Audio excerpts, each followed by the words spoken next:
175 acres of farmland disappearing in a single hour. Now picture this happening at a steady rate, hour after hour. 4,200 acres per day, nearly 30,000 acres per week, gone. Over the past 20 years, the United States has lost 11 million acres of farmland due to suburban sprawl and urban development. Market incentives continue to drive towards housing, but away from the agriculture necessary to fill all of those houses with food. As consumers become more aware of the supply chain, as well as the effect that it has on the environment, it becomes abundantly clear that a lot of work is needed to make a real difference.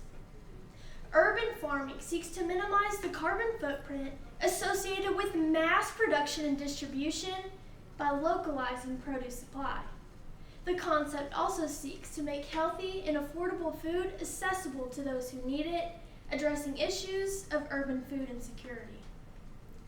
Food, water, and shelter are the basic three necessities of life, and as those necessities become more scarce over the years, urban farming offers a promising solution to these unsustainable trends. Urban agriculture is an umbrella term for the multifaceted range of methods for the cultivation, processing, and distribution of food in urban and suburban areas. Types of urban farming include rooftop farming, vertical production, HVAC, and many others. Although its current market is small, it has grown an estimated 30% in the last 3 decades. The use of urban farming in urban and metropolitan areas will not completely replace the traditional commodity farm, but provide a fresh fruit and vegetable source for those in poverty-stricken or food desert areas. The benefits of urban agriculture are numerous.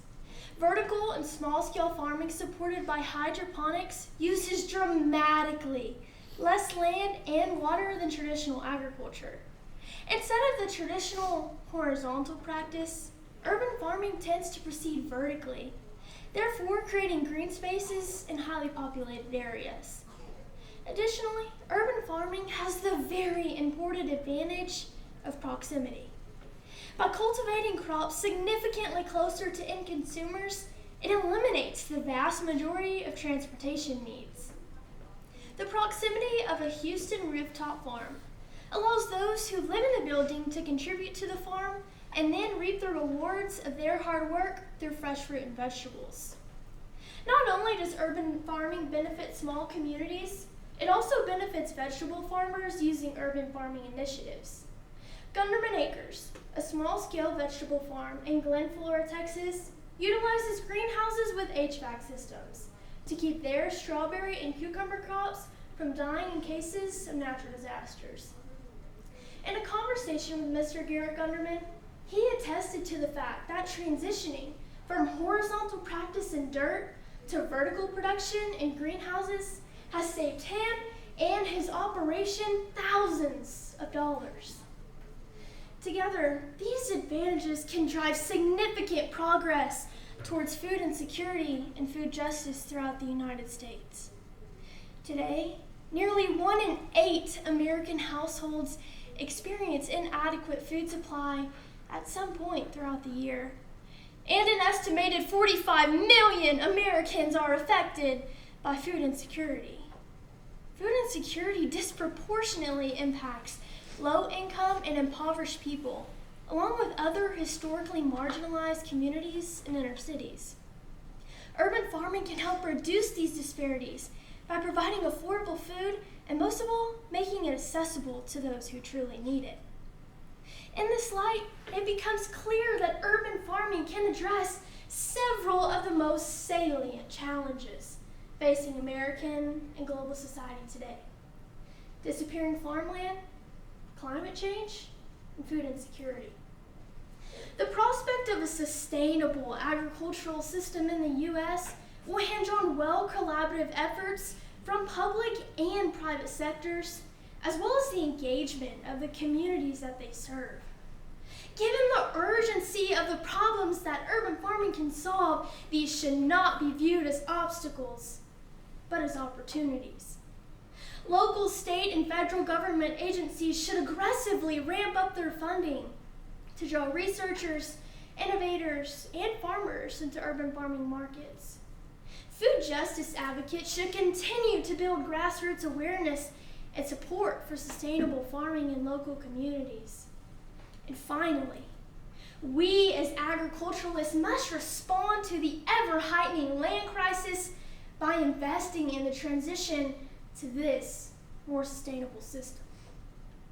I began the speech by asking you to envision the tens of thousands of acres of farmland that get replaced on a weekly basis. Let's bring those mind-boggling numbers into sharper focus. Since I began speaking just a few minutes ago, roughly 23 acres of farmland has disappeared from the United States.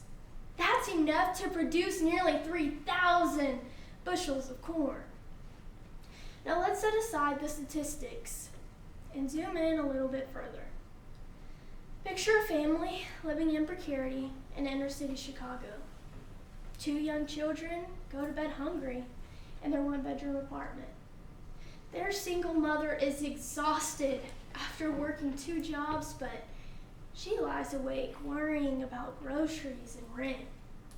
Both have gotten significantly more expensive over the past few years, and this time around, she fears she will not be able to afford both. No child should ever go to bed hungry in America.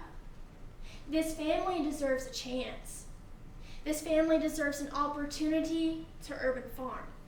Thank you.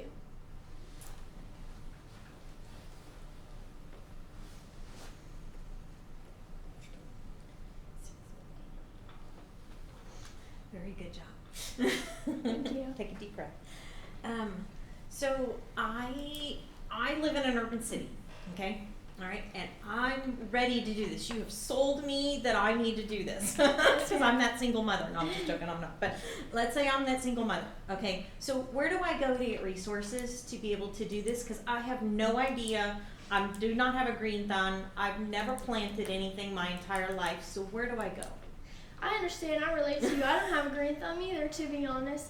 And it saddens me to stand before you and say that there really are no resources for you, pictured as a single mother, to go to right now. Mm-hmm. And that's exactly why I'm before you giving this speech. Mm-hmm. It is crucial to our food deserts, who are not only in inner cities, but also in rural areas, that we spread awareness and we bring light to this issue so that single mothers as yourself who don't have a green thumb can be educated on what to do, can have the resources on what to do, and etc. So for example, in my speech, I urge that local, state, and federal government agencies should ramp up their funding to draw researchers and farmers and innovators to urban farming markets, not just for the market side of it, growing produce and things like that to sell, to export to other countries, but for people like yourself and people like me who really need to know how to grow our own groceries, whether that be affordability or whether that be you just want to learn the morals and values of agriculture. One way that is not going to be free for you in hopes in the future it will be free for you as a single mother, but there is a place in Houston, an urban city called Post Houston. This is a 5-acre sky farm that the community members can go to for free. Obviously, you don't have transportation, so you would either have to walk or pay for your own gas as a single mother. Mm-hmm. And this is where community members can go and learn how to grow urban farming things. On urban farming rooftops, you're not growing commodity crops like I stated. This is lettuce. This is things you're going to cook for your kids in your own home. There is one program, Post Houston, but other than that, this is why I'm before you, so that I can provide resources for you in the future as a single mother. Any more? No, go ahead. So you touched on it, but I didn't hear the answer, or the definition. What is HVAC farming? HVAC farming is basically a greenhouse. So heating, ventilation, air conditioning is what HVAC stands for. So as Gunderman Acres, like I mentioned in my speech, he transitioned from basically, like we know, farming in dirt and he put his strawberry and cucumber crops on a suspension, on a hydroponic system, and an HVAC system so that the weather is controlled. Where Gunderman Acres is not far from my 4th-generation family farm and ranch. It's in a floodplain. So as many farmers and ranchers know, their crops would be ruined in a floodplain or in case of 110-degree weather or freezing weather, because you never really know what we're going to have in Texas as producers. So the HVAC systems in the greenhouses are actually vice versa from the myths. They are making him money versus costing him money. Whereas he is spending money on electricity for the HVAC systems. However, if he did not move his crops there, then he would have lost the seed, the fertilizer, and all the labor that he put into the crop in the ground. You mentioned Gunderson Farms, if I said that correctly, and that he had saved thousands. What did it cost him to put in such a system? So I have not specifically talked numbers with that farmer. I will whenever I get home, because that is an interesting question, one that I have not thought about yet, specific numbers. But like I said, as any farmer or rancher knows, to even put the seed and the fertilizer in the ground for a commodity crop is going to cost you about $500,000. And that's coming from a note loan from the bank. I'm not sure on vegetable farmers if that's the exact same on the scale size of how many acres you grow. However, I can imagine that vegetables being more expensive than just an ear of corn that's going to be shipped off to a place like Tyson is going to be more expensive for seed and fertilizer, because it is something that is going to be edible after it is pulled out of the ground. So while I don't have specific numbers for you, I can imagine that thousands of dollars not only comes from seed and fertilizers, but like I said, if he didn't pick it up out of the ground and didn't put it in electrical buildings, greenhouses, then he would have lost everything. So let me ask you this. You talked about rooftop farming. Houston was an example that you used. Is there any permitting required in the cities? Because obviously when you put dirt on the roof, you're going to have more weight and engineering issues. Is there anybody that's policing that or permitting that, or is it just get you a wheelbarrow, run it up the elevator, and dump it on the rooftop?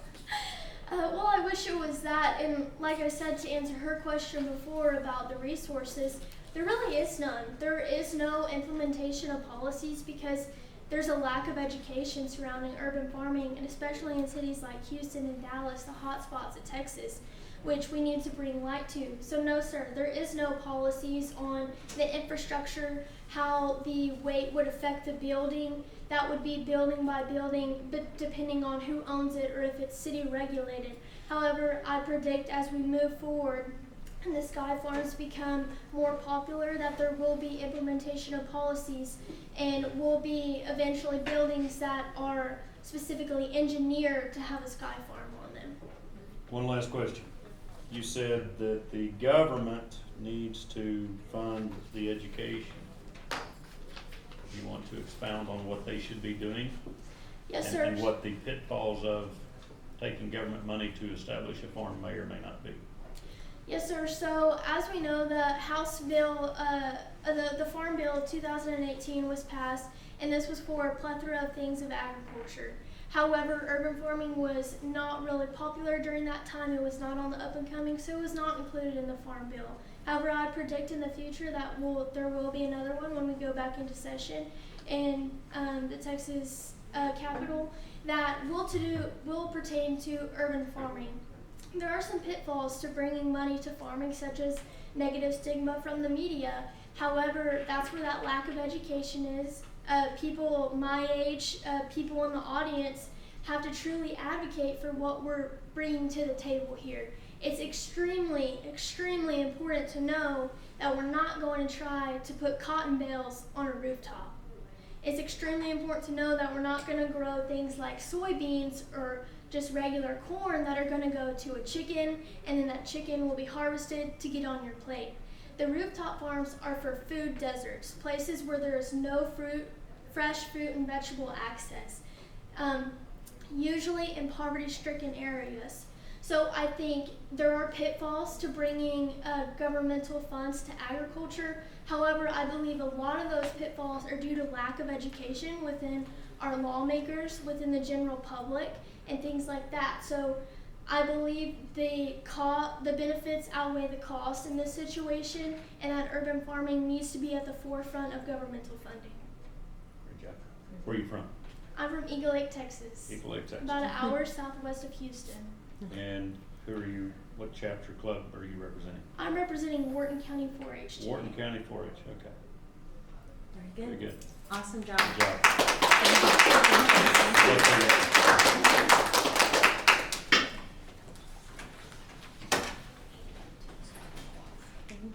When you are ready, you let me know. I'm the timer. Right. What goes up must come down. When applied to watersheds, the scientific fact becomes what happens upstream affects everything downstream. Watersheds, what are they and why are they important? The answer to these questions are found in our theme, One Water. All of us live in a watershed. It may be as small as a footprint or large enough to include all of the water that drains into the Mississippi River and then into the Gulf of Mexico. No matter the size, protection of the natural resources found within our watersheds is critical to all living things both now and in the future. Good afternoon. My name is Michael McBroom and I represent the Haskell FFA chapter. Texas is blessed with beautiful sunsets, wide open vistas, a variety of natural resources, a rich history, and Texas pride.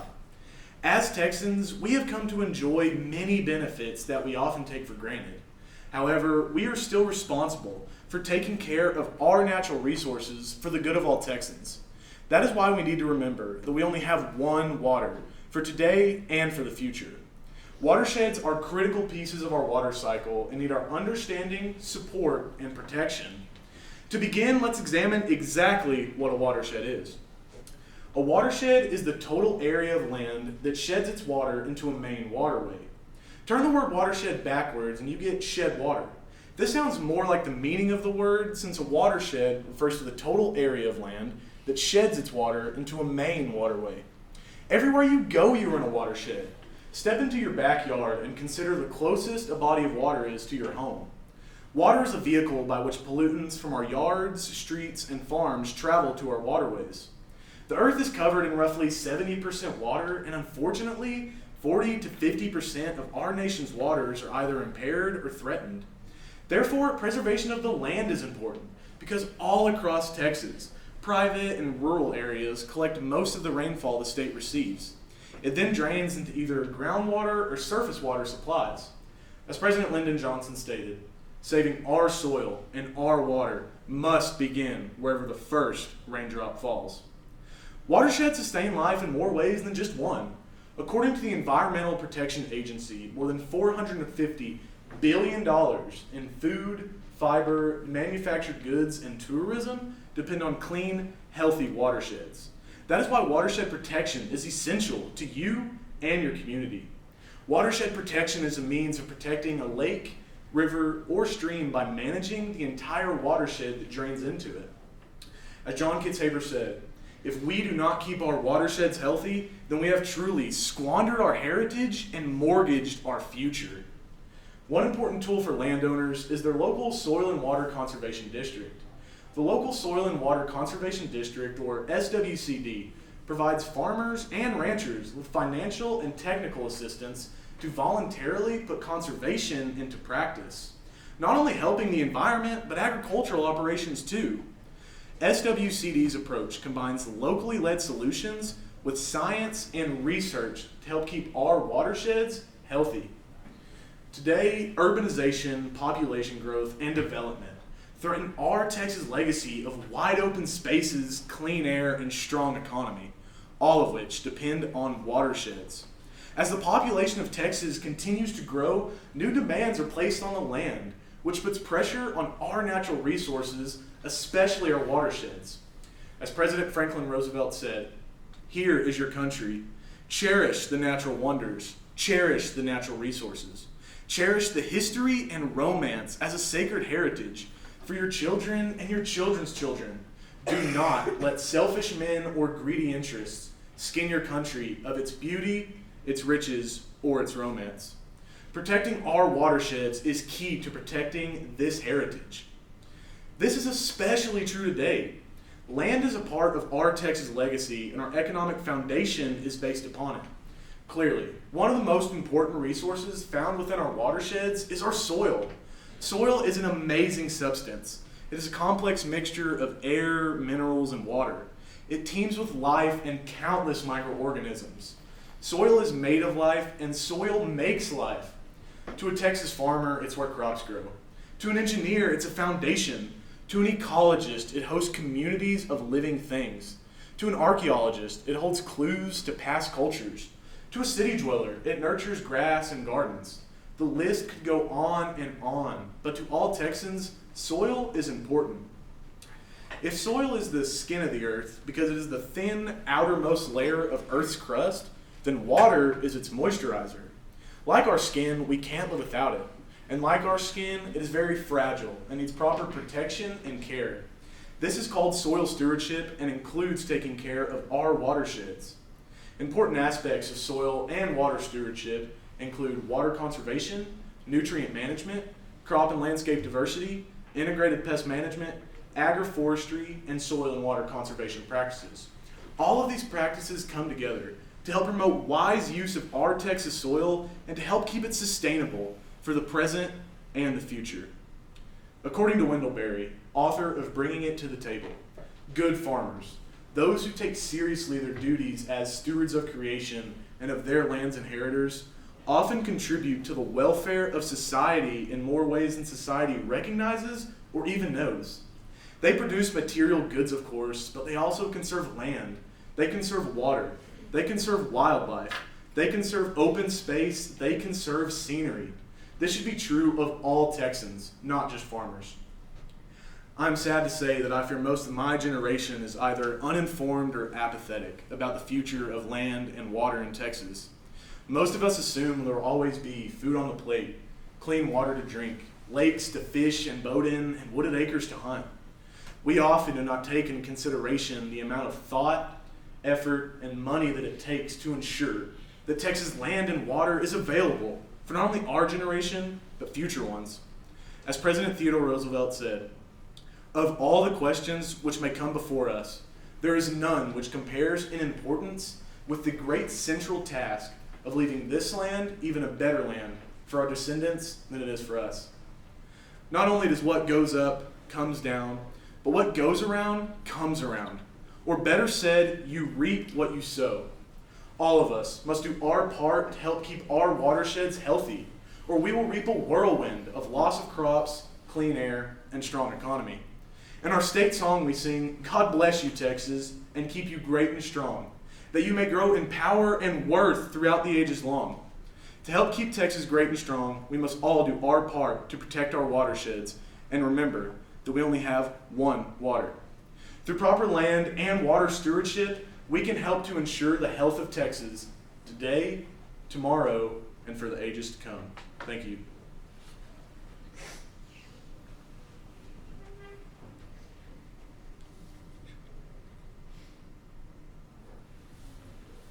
Very good. Thank you. Very good. Okay, so I'm a farmer. Actually, I'm a rancher. I have land in the Texas Hill Country. So if you came to my house and you walked around on my property and you gave me tips on how I could help with this watershed, preservation, what would you tell me? What would you look at specifically? You touched on a little bit in your speech. I just want to hear you say some of the things that could be done.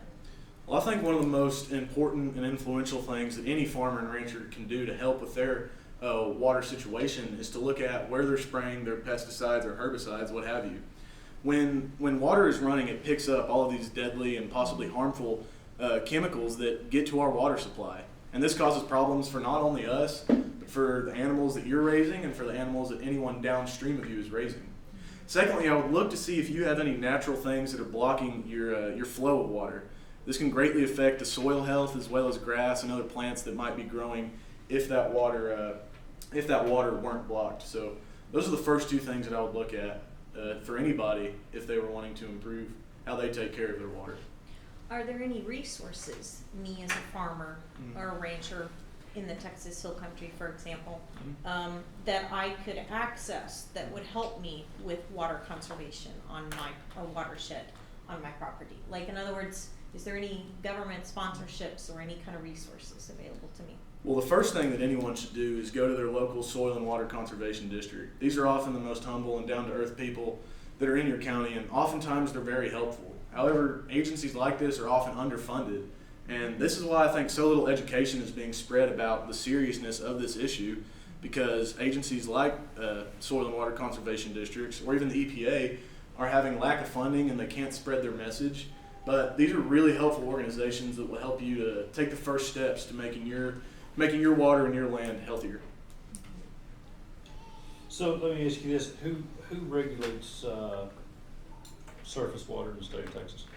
Surface water in the state of Texas is regulated by the TCEQ, the Texas Quality Environmental Control, and that is who manages the surface water of Texas, and the groundwater of Texas is managed by whoever the county and the representatives of whoever the groundwater falls under. Okay. So you said, mentioned groundwater districts, conservation districts there, and getting them involved. When you do that, does that affect your personal property rights?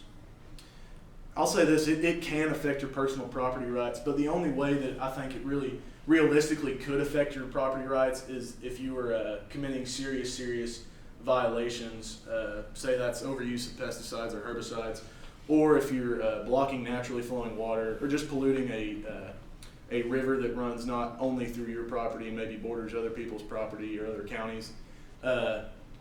Districts like, or organizations like soil and water conservation districts often, or rarely, very rarely, infringe on people's property rights. The only reason they would even think about doing that is if you were committing a truly serious violation. Who has the right of capture in the state of Texas? The right of capture is the people who have the right of capture is the landowner.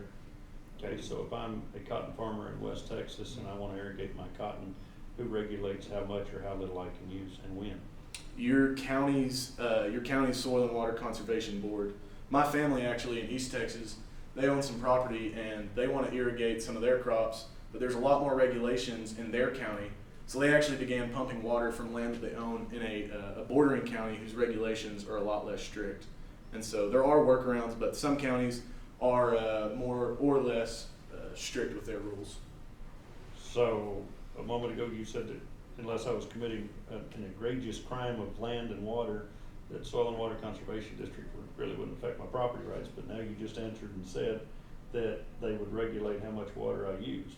Well, can you explain which is it? Well, a lot of the times when you're pumping water, when you're pumping a big enough volume of water to irrigate a field, this isn't only on your property. A lot of the times it can go to neighboring properties or county-owned or state-owned land. But we've established the right of capture on my property. Well, when you capture from your property, you're not only taking water from your property, you're taking and affecting other people's supply of water and possibly the county or state supply of water.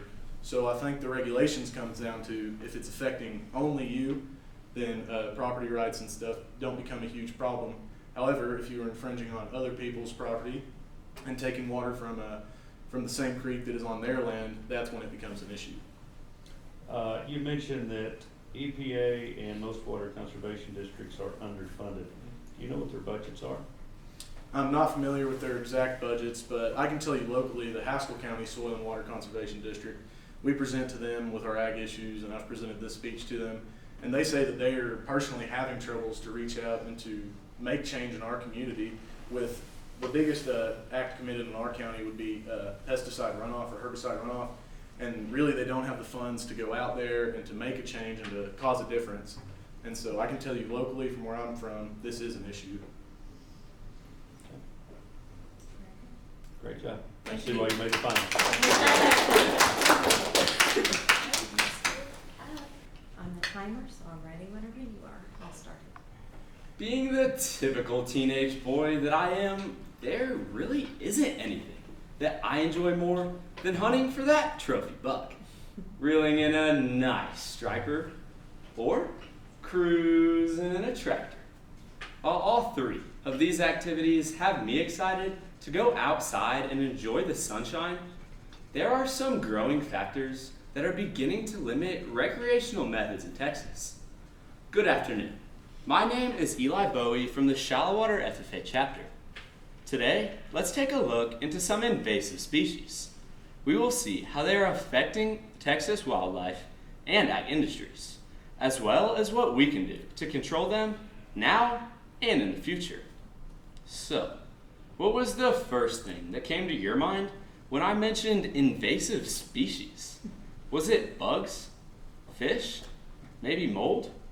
Well, you'd be surprised to learn that the top 3 invasive species in Texas are zebra mussels, fire ants, and feral hogs, none of which sound like a good time. Now, some of those could have surprised you, but by definition, an invasive species is any living organism not native to an ecosystem that causes harm. Because of these species' rapid negative effects on their environments, they are coined invasive. They are most often introduced to an area by human activities or migration caused by weather change. Now, think back a few years to the floods in South Texas. You probably remember seeing large mounds of fire ants floating on top of the water. This change in climate made it very possible for these ants to rapidly move to a new location.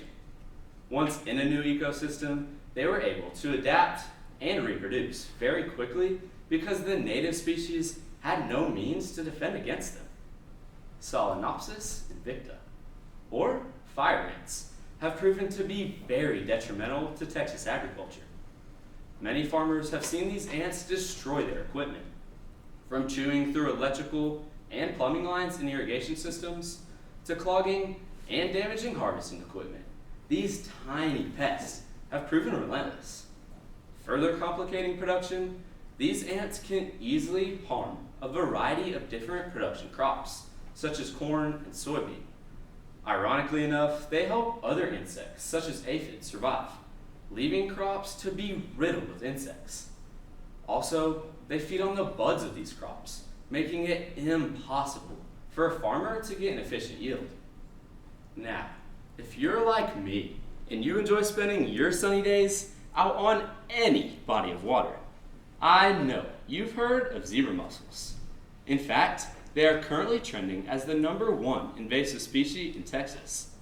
These tiny aquatic creatures can get on the sides, in the wells, or in the motors of watercraft. So, when a boat is transferred from one body of water to another, they can easily access a new lake. Once in a new ecosystem, they instantly start to leave their mark. They can produce up to 1 million larvae per year, making it very difficult to stop or even slow the spreading. Also, zebra mussels filter out the algae in bodies of water. And since algae is typically the foundation of a food supply in most aquatic ecosystems, the absence of it can be very harmful to every other living thing in that ecosystem.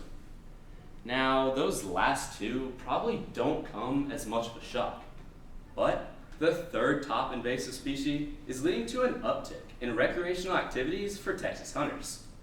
Recently in the Panhandle, we have begun to see the introduction to a farmer's worst nightmare, wild hogs. And while you may not initially deem these species as invasive, they quickly get that way. And I know, we all love the idea of hunting a wild hog from a helicopter, but what you don't think about is how quickly they tear up the land. Not only do they do a number on fence lines and row crops, they also work to destroy the food supply for native wildlife. Also, these hogs can easily damage crops by consuming them or by their rooting, wallowing, and trampling behaviors that we all know of. Also, these hogs can carry up to 30 diseases, including brucellosis, salmonella, and swine influenza. Obviously, these diseases can spread and be harmful to humans, but they can also be transmitted to domestic animals, such as show hogs. And being from Texas, where we take showing pigs very seriously, this can be detrimental to our animals' health. In an ideal world, we would be able to completely eradicate all species once they were deemed invasive. However, it is often next to impossible to completely eradicate something that is, by definition, rapidly spreading. However, it is possible to altogether remove them from a specific location, though. Take zebra mussels, for example. If a population is noticed immediately, they can be removed. Given the right inputs, Texas Parks and Wildlife or lake officials can remove the current population. Following the removal, there are closely monitored procedures to ensure that no further mussel remains. Now, just think of all the boats that come in and out of LBJ or Possum Kingdom. Monitoring that many, or catching zebra mussels before they have the chance to spread, has my mind boggled. That is why the National Wildlife Federation works to simply control these species. Their first step, educate the general public about these nuances and how quickly they demolish ecosystems. Secondly, they work with government officials to ensure that there are rules and regulations to make sure that no future spreading happens. Depending on the type of invasive species, they can be removed manually, flooded, smothered. But for the top 3 species in Texas, the best way is manually. Now think of wild hogs. Think of how quickly they spread. That is a lot of manpower needed. Whether it be while hunting, fishing, or farming, chances are you've probably seen the extensive damage that zebra mussels have done. Texas producers, production agriculture, and wildlife biologists are beginning to feel the strain placed on their businesses by the top 3 species of Texas. So, if we continue to educate, control, and work towards eradication, we can manage the hog, mussel, and ant populations that are causing so much havoc. Thank you. Very good.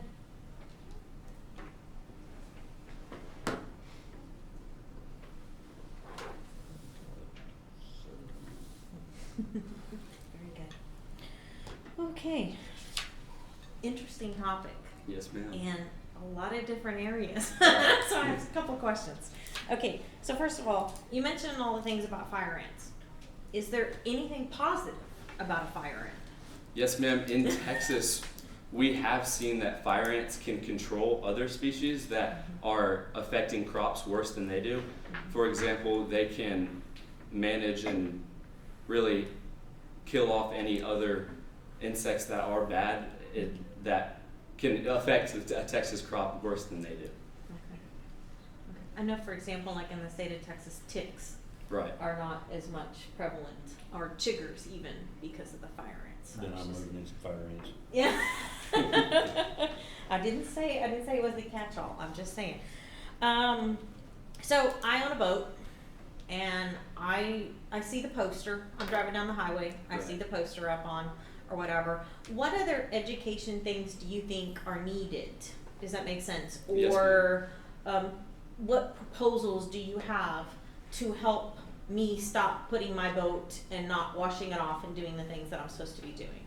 Yes, ma'am. The Texas Wildlife Foundation or the Texas Parks and Wildlife, they want to educate these people because we don't know that especially zebra mussels will cost us millions of dollars. So these mussels, what they can do is they can enter water take-ins from large water production plants, and the removal of these costs these companies like over tens of millions of dollars, and that comes straight out of our pockets from our tax money. Okay. And as far as like feral hogs go, what are some of the resources that I have as a rancher to help get rid of these feral hogs, this invasive species on my property? Yes, ma'am. Besides the hunting aspect of it, there also is a way that I've learned recently. I had a conversation with the Munsons up in Lubbock, Texas. They actually use piles of ashes. So what they do is they burn any extra, really anything left over extra that they have on their cattle company, and the gasoline that they pour on these piles, these burn piles, after they burn to ashes, these wild hogs are actually attracted to that. So they will come and pick through the ashes and eat them all, and eventually it works as a natural eradication to defend against these species. Tell me, Kelly Munson come up with that idea?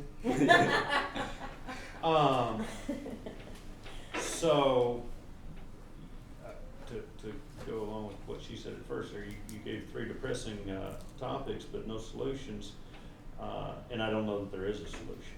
Otherwise, we'd have solved it. Right. Do you have fire ants in the South Plains yet?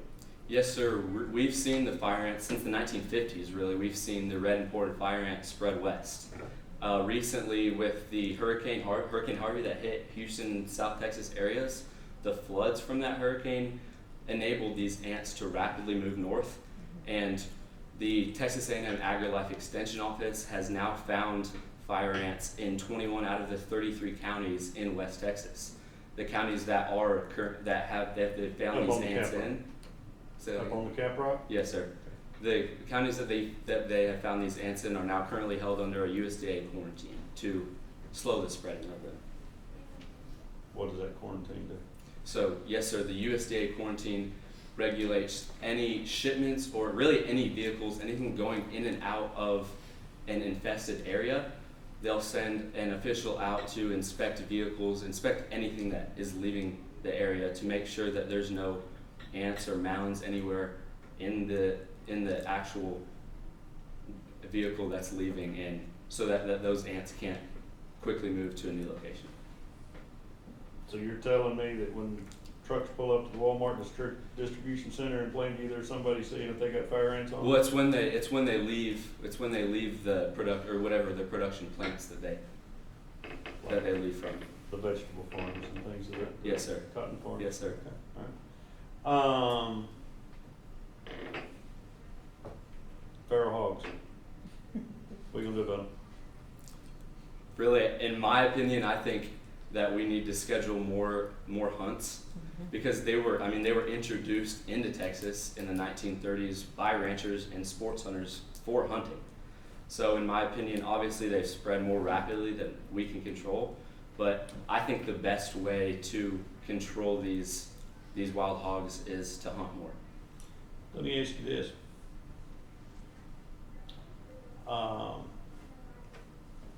Is there any usable product from those feral hogs? Yes, sir. In a non-contaminated feral hog that doesn't have any diseases, producers can actually eat feral hogs' meat. Their meat is very high in protein and can be nutritious for us as long as they don't have any diseases that I recently discussed. So let me ask you this. If we've got food costs as they are, Right. you had a peer in here talking about urban farming. Why can't we take these feral hogs that aren't diseased, that have good meat, and process those?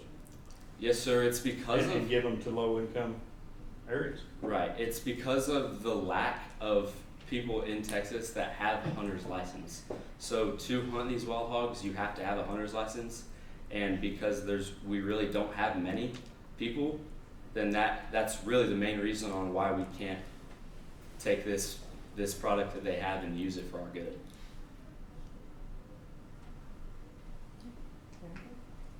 Thank you. Thank you. So Very you good. made the finals. Very good. Whenever you are ready.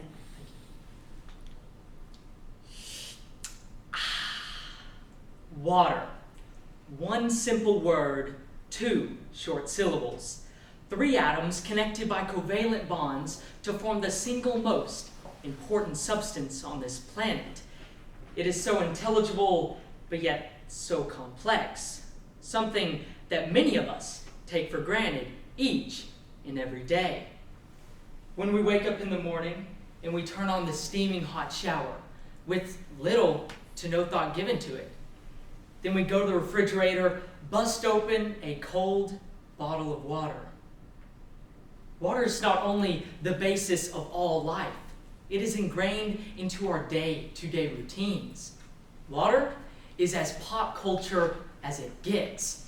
From the great floods during the days of Noah, Washington crossing the Delaware, and the construction of the Hoover Dam. Water's had a front row seat for most of history's biggest moments, and its influence on our daily life goes without measure. So you're probably wondering, why am I nerding out so much about water, and what exactly is the point of this brief monologue? Well, let me first start by introducing myself. My name is Jeremiah McGee, and I'm from the Union Grove FFA chapter. I've not only come here today just to talk about water, but also how we can help maintain healthy watersheds. So let's begin. Let's first take a closer look at water and what we actually use it for. According to the United States Department of Agriculture, over 70% of water used across the globe is for the agriculture industry. Just to put that in perspective, that's over 2 quadrillion gallons of water. That's enough to cover the entire United States in over 2 feet of water. With that much dependence on water to produce our food, it is easy to see why water is so important. What is equally as important is the cleanliness and safety of that water. Enter the watershed. What is a watershed, you may ask? According to the National Oceanic and Atmospheric Administration, a watershed is a land area that channels rainfall or snowmelt from creeks, streams, and rivers, and eventually to outflow points such as the ocean. Essentially, every inch of the United States is part of a watershed, and the conditions of those watersheds are crucial for the agricultural industry. The condition of a watershed, also known as a drainage basin or catchment, is defined on several scales. According to the Environmental Protection Agency, a watershed is based on its specific area. So, how many watersheds does America use? The U.S. Geological Survey divides the nation into 22 hydrologic regions, or watersheds, based on the flow of water throughout the country. The water is then stored in these hydrologic units until it is harvested by humans through a vast network of plumbing and filtration systems before ending up in our homes, schools, or even a nice swimming pool. As you can tell, people all across the country have used up a lot of water. But one thing to take into consideration is exactly how much of this water is wasted. It is said that on average, a family wastes over 180 gallons of water a week. Not only that, but household leaks waste over 900 billion gallons of water a year. So, how do we fix this issue? Maui County conservationists surveyed over 130 houses in their county for exterior and interior water leaks. They found that out of 130 houses, over 85 had some kind of water leak.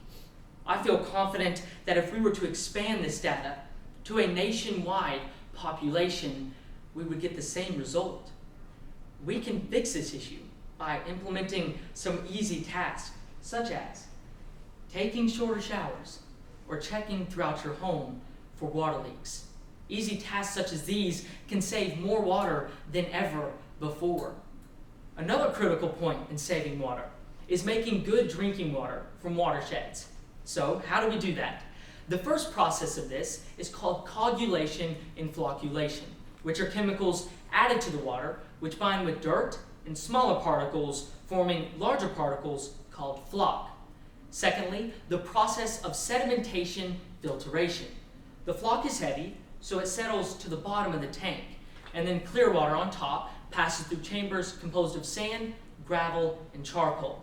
And lastly, the disinfectant system, where chlorine and chloramine are added to prevent tooth decay or any other bacteria or germs from inhabiting our water.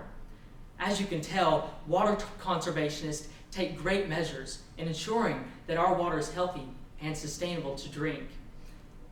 On a more personal note, where I call home in Upshur County, we are on the Northeast Texas Hydrologic Unit. We get the bulk of our groundwater from the Carrizo-Wilcox Aquifer. I actually did not know any of this information until doing my research on this topic. As my interest on this speech grew, the deeper I dug and the more I wanted to learn. I can now say without a doubt that I have developed a general awareness for where my water comes from and how we use it. So as we go throughout our day, let us not take for granted the water that we use. May we become informed, knowledgeable, and concerned about ways we can help maintain healthy watersheds. Healthy watersheds are the lifeblood of the agricultural industry and our homes alike. So for the sake of one word, yet so simple but complex, let's never forget that. Thank you. Very good.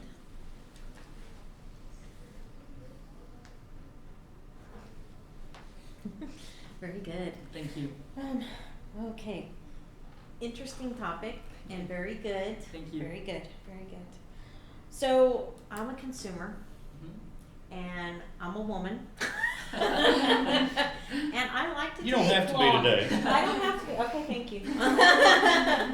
I like to take long hot showers. Right. How are you going to convince me?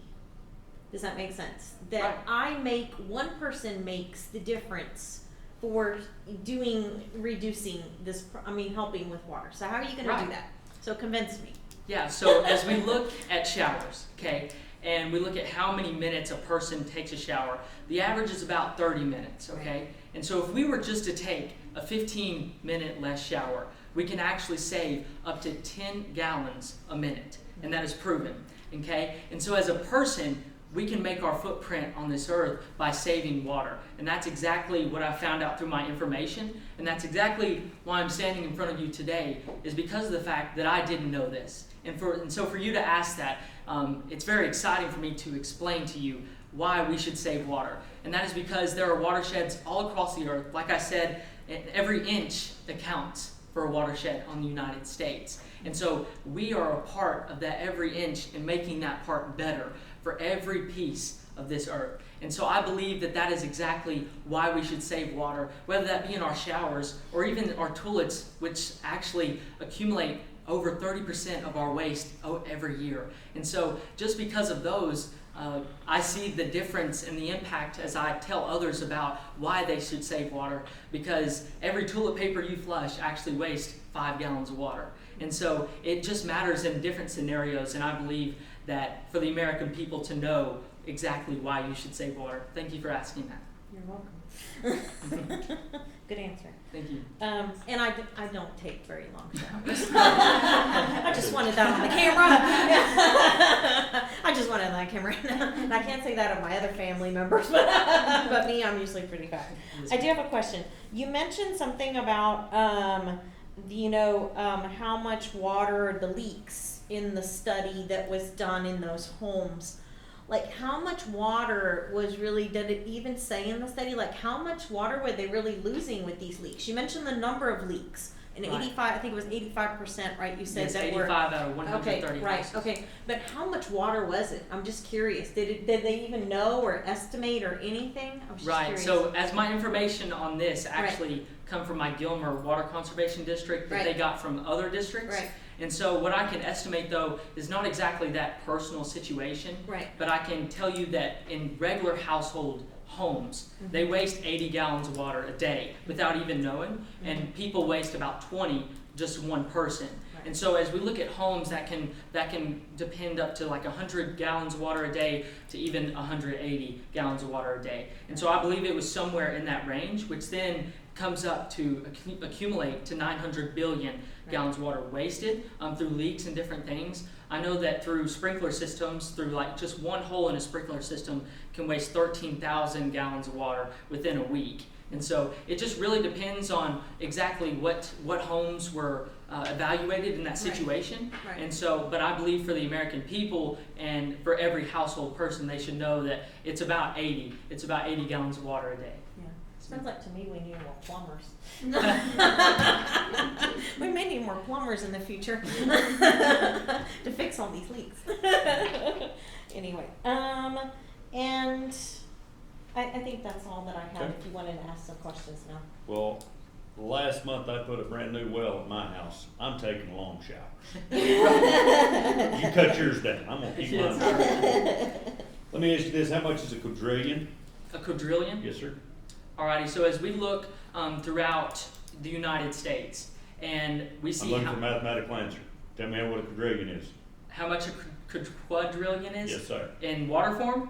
You use the term quadrillion. Okay. I want to know Okay. how much a quadrillion is. Alrighty, so I know that through the water information that I've gotten, Okay, I see millions, and so as we look at quadrillion, it's actually 2 feet of water across the whole United States. I understand that. How much is a quadrillion? From my Mathematical term, tell me what a quadrillion is. You used it in your speech. I Right. want to know how many millions, billions, trillions it takes to make a quadrillion. right, so it would take hundreds of billions to then become an equal to quadrillions. Yes, sir. And we see that throughout the United States So- of people wasting water. One more billion than 999 billion would be a quadrillion? Right, I would say so. Yes, Sure, sir. that wouldn't be a trillion?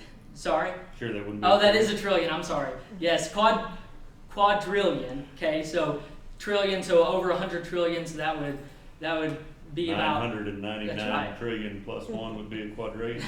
something like that. Yes, sir. Importance is knowing when you use that in your speech. Yes, sir. Some idiot may ask you what a quadrillion is, Right. and he did. Where is Maui County?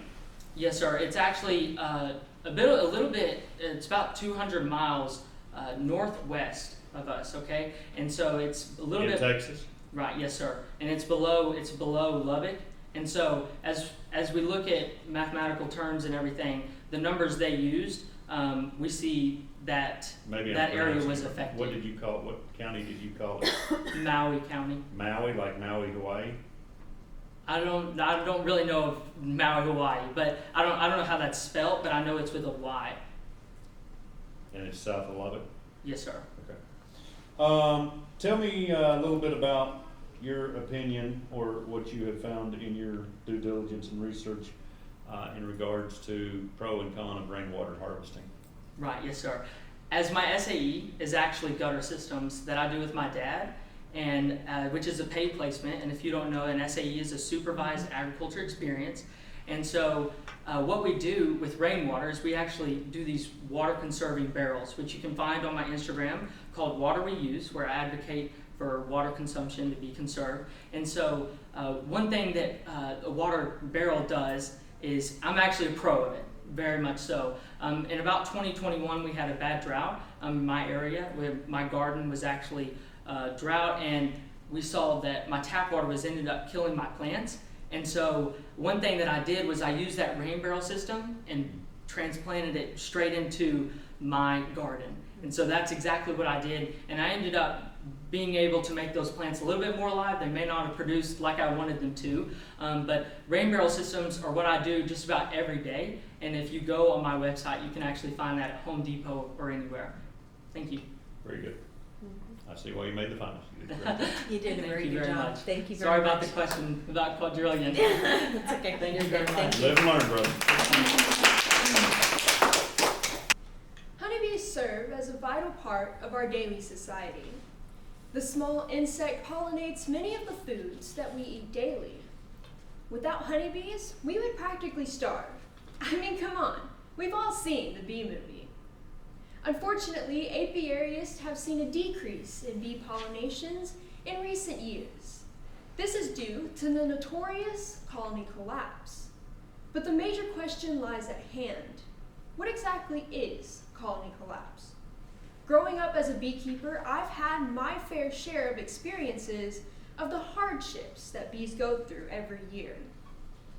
As an apiarist, you realize there is no singular underlying cause for what colony collapse truly is. Instead, colony collapse serves as an umbrella of different problems that causes bee populations to decline. For instance, parasites, pesticides, climate change, and poor nutrition are just some of the many reasons why bee populations are dying. Now, parasites have been a sworn enemy of beekeepers for many years. The varroa mite is the most known of these parasites. The varroa mite lies on the backs of honeybees and feeds off of their hemolymph, or their blood, which results in weakness and even death. Imagine a house cat lying on your back. This is a reference to the size comparison of a varroa mite on a honeybee. Now, parasites are not only the problem for the honeybees, but they're also problems for the beekeepers too, because of the fact that there are treatments for these parasites, but the varroa mites are growing a resistance to them. And so beekeepers are having trouble eradicating them. Now, pesticides are also known for killing off honeybees, but this process is more prolonging and more painful. The reason for this is forager bees go out and find pollen and nectar sources to produce honey with. But sometimes they collect these food sources from crops that have been sprayed with pesticides. And so that pollen and nectar source contains a low to moderate portion of that pesticide. That honeybee then takes all of that pollen and nectar back to the hive, and they produce honey within the periods of spring, summer, and fall. When the wintertime months hit, those honeybees depend solely on the honey that they've created throughout the year. So honeybees are in the wintertime for over 3 months. Within those 3 months, they feast off of this pesticide-filled honey. By the time that spring comes around and those forager bees go back out to find new food sources of pollen and nectar, those forager bees' bodies are so weak from ingesting that pesticide that they will never make it back to the hive. There is a comparison to this in a human reference, and it goes something along these lines. Imagine someone locked you in your house for 3 months, and every piece of food in that house contained a small amount of rat poison. By the time that those 3 months ends, you will most likely survive, but your body will be so weak, you will probably never be able to make it outside. Now, the last two topics, climate change and poor nutrition, kind of go hand in hand. We all know that our hot, high summer temperatures in Texas are only increasing exponentially. With that, we're also having problems with droughts. And so this causes a domino effect in the beekeeping world. Because of the fact that honeybees rely on a reliable water source in order to hydrate themselves, create honey, and they also use it to cool off their hive. And so with this and with the also drought problems, honeybees are having trouble finding that reliable water source. Also, conflicting with the drought problems, we're also seeing a decrease in some of our crop productions whenever it comes to pollen and nectar. And so because of this, honeybees are not getting the correct nutritional needs that they are needed to provide for their hive. And so because of this, that leads into the poor nutrition. Honeybees need water, pollen, and nectar for their hives to thrive in any type of environment. And so when they do not have these nutritional requirements, beekeepers have to feed them what we call sugar water, which is a ratio of sugar and water. And yes, this is a better way to artificially remove that pollen and nectar source while also giving them something to make honey off of and cool off their hives. But after quite some time, especially from apiaries that are very large, this becomes very costly for the beekeeper. Now, overall, healthy honeybees are the essential for a healthy, fully functioning beehive. Without healthy honeybees, the hive would be confused as to what it needs to do, and the bee population would decrease to nothing. This would be a major problem in our world today, as many people do not realize how big of an effect beekeeping has on our society. Bees pollinate 3/4 of the world's food supply, meaning $15 to $20 billion worth of pollination in the U.S., with $587 million of those dollars being just Texas alone. Honeybees also produce 8.9 million pounds of honey per year in Texas, and this is valued at $17 million. And this amount only makes up 6% of the honey production in the U.S. So no matter how we, as apiarians, try to educate the public, it's important that we get this knowledge into other agriculturalists so that we, as one entity, can come together to use our agricultural and technological advancements to try to find a way to provide the destruction of colony collapse. Thank you. Very good.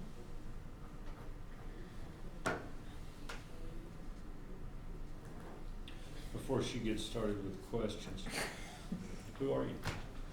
My name is Kaylin Holscher, and I come from Reynolds County and Winters FFA. Winters or Runnels? Reynolds County. Reynolds County? Yes, sir. Very good. You want to ask a question? No, Or that's, you need to go first. I'd just like to know who they are. Okay, no problem. Okay. I have a question. I'm interested now in bees. Yes, ma'am. Who did you contact to kind of get some of the information that you've shared with us today, like Texas 6%? Is there an organization that you have gone to? So talk we to? actually have an organization in our area, Big Country Apiaries, and so I've talked to some of them. I've gotten some of those resources also from some online college websites. Texas A&M University is one that's very big for me because that's the college I want to go to. And I've done my research through them, and I've also done research through my dad and my grandfather, as they are big apiarists as well. Okay. I love that you picked a topic that you obviously have a passion for because you practice it. Yes, And so ma'am. I just wanted to state the fact that I think that is really neat and really good. Okay, you mentioned the bees having poor nutrition and parasites and that. How does that affect their honey production? Or like if I'm a consumer and I'm eating the honey, does any of that, pesticides, parasites, does any of that affect the honey that I'm eating? So whenever it comes to the aspects of on the bee side, the poor nutrition definitely has a big effect whenever it comes to honey production for themselves, because of the fact that if they're not getting that correct amount of pollen and nectar, one, you're not actually going to be able to make enough honey to feast off of through the winter months. And also they use it for what we call as bee bread, and so that's actually the encasing of where those eggs are laid. And so when you're not getting that correct nutritional requirement, those honeybees not only can create enough honey, but they also are not going to be creating enough reproductive on that side.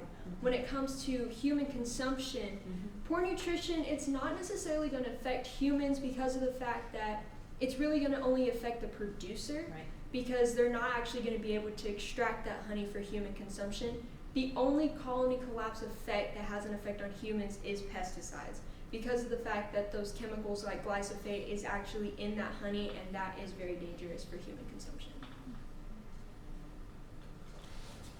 So where's the happy medium between production agriculture, pesticides, and the bee population?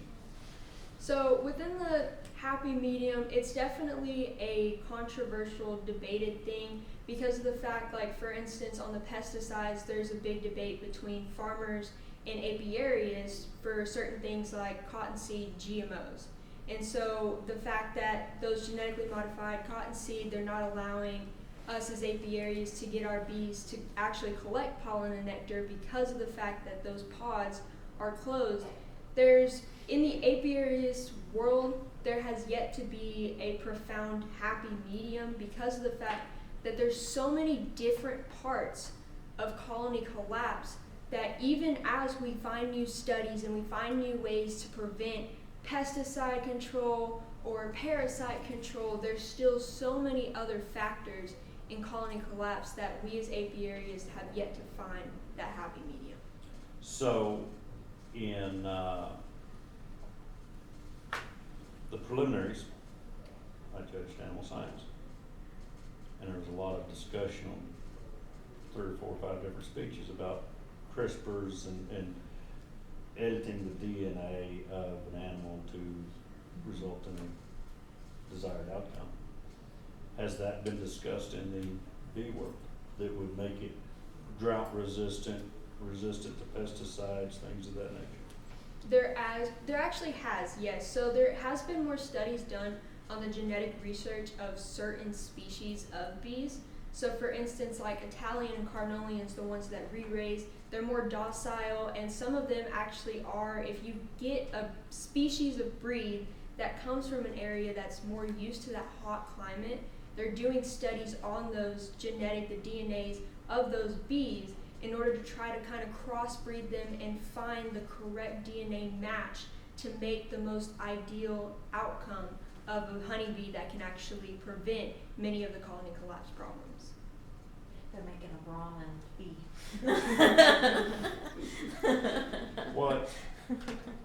What's the short-term fix? So in the apiariist world, depending on what colony collapse ideal we're talking about, short-term fixes, for instance, with pesticides, is just making sure as a beekeeper you move your honeybee hives away from certain crops that you know are being sprayed with pesticides. For parasites, we have ways of treatments through acid washes and cornstarch washes. Wait a second, you live in Runnels County, that's a heavy farming area, Yes, sir. how are you going to, what is the radius in which a bee will leave the Fly hive? to. Yeah, fly to. From the beehive, a bee will fly 3-mile radius. So as a beekeeper, you just have to make sure you get in contact with farmers in that 3-mile radius to make sure that your honeybees are not going to be affected by pesticides. So if I have 100 acres, I just stick it smack down in the middle and I'm good, right? Don't spray Roundup. Yeah, don't surround. Does insecticides affect the bees or just the pesticides? There are some chemicals in certain insecticides that if they do present, like for instance glyphosate, it can have problems with honeybees, but they're not as pronounced as pesticides. Good job. Very Thank good you. job. Very Thank you informative. very much. Very informative. Hydroponics, aeroponics, and aquaponics. Oh my! While non-traditional plant production may not seem as exhilarating as the wonderful tales from The Wizard of Oz, follow me, Charlie Fierbacher from the Stephenville FFA chapter, down the yellow brick road of alternative plant production practices. And let's discover the real magic of how these practices can bring a viable food source to poverty-stricken, hungry Americans. Soilless gardening dates all the way back to the 1600s. However, it did not begin to grow in popularity until the 1930s, when Time magazine published an article highlighting research being done at Berkeley University, fine-tuning this process. At the time, we can see plants being grown via hydroponics was cutting edge, or in other words, a horse of a different color. In 2024, hydroponics is a simple yet alternative way to grow and harvest fresh produce. In hydroponics, you can grow a variety of crops, from leafy greens to even tomatoes. However, in aeroponics, which is another form of soilless horticulture, you can grow kale and baby lettuce varieties. In aeroponics, plants are suspended in the air, and a nutrient solution, much like the solution found in hydroponics, is misted onto their roots daily. However, these harsh chemical fertilizers needed in order to obtain rapid plant growth often get a bad rap for the produce retaining a chemical taste. When looking to eliminate this factor, it becomes extremely difficult. That is, unless you implement aquaculture into your operation. The addition of fish in a soilless horticulture system allows for natural fertilization, as fish live in the water beneath the plants and produce their waste. Modern aquaponics became popular in the 1970s after researchers became familiar with hydroponics and wanted to expand their horizons. Although you can date the idea of cultivating plants with the assistance of aquaculture all the way back to the Aztec Empire. In 2024, your average consumer is driven to purchase locally grown, fresh produce. And with farmers markets' popularity constantly being on the rise, these alternative growing methods can contribute to urban agriculture, providing a niche market for producers. As we look past what is currently trending, the implementation of soilless horticulture in urban agriculture could reap benefits by giving downtown local restaurants a freshly grown food supply. In America, poverty is at its highest in densely populated urban areas where there is not an affordable food supply. The people with the least amount of money are being forced to pay the most for their grocery bill. We have reached an epidemic that not enough people are talking about. Food insecurity is something that we can easily associate with other countries, as America does have one of the safest and most wholesome food supplies in the world. However, the reality is, last year, 13 million American children went hungry. The majority of this American hunger resides in these densely populated urban areas where there is not an affordable food supply. Our agriculturalists are hard at work trying to provide a fresh food source for Americans. But at the end of the day, if they cannot afford this food, it will all end up in food waste. 1/3 of all food being produced is either spoiled or squandered before it can be consumed. That's $161 billion being thrown away. Hydroponics, aeroponics, and aquaponics are offering an avenue by not only supplying a fresh and locally grown food supply, but also attracting new, vital, and young producers to get into the industry. With the average age of an American farmer being 58 years of age, we are in dire need of some new agriculturalists, as many people my age have never even heard of soilless horticulture. At the 2023 National FFA Convention, my partner and I competed with a project. It focused on the biofortification of vitamin C in hydroponically grown lettuce, which is a scientific way of saying that we added a vitamin C solution to our nutrient solution, so the lettuce would be more vitamin enriched. We found data that could be heavily used in the future. Our findings, if implemented, could be a practice that agriculturalists of today are using. I consider it a blessing to have been able to collaborate and compete with young agriculturalists across this nation. And from my hands-on experience, I understand why it is important to advocate for these systems now, more than ever before, which has driven me to become a better candidate for soilless horticulture systems, such as hydroponics, aeroponics, and aquaponics. Oh my. In The Wonderful Wizard of Oz, the Cowardly Lion sought after courage. The Tin Man wanted a heart, the Scarecrow wanted a brain, and poor Dorothy just wanted to go home. But if you had one wish for the wizard, what would it be? My wish would be for an American agricultural system that provides fresh foods to those who need it most.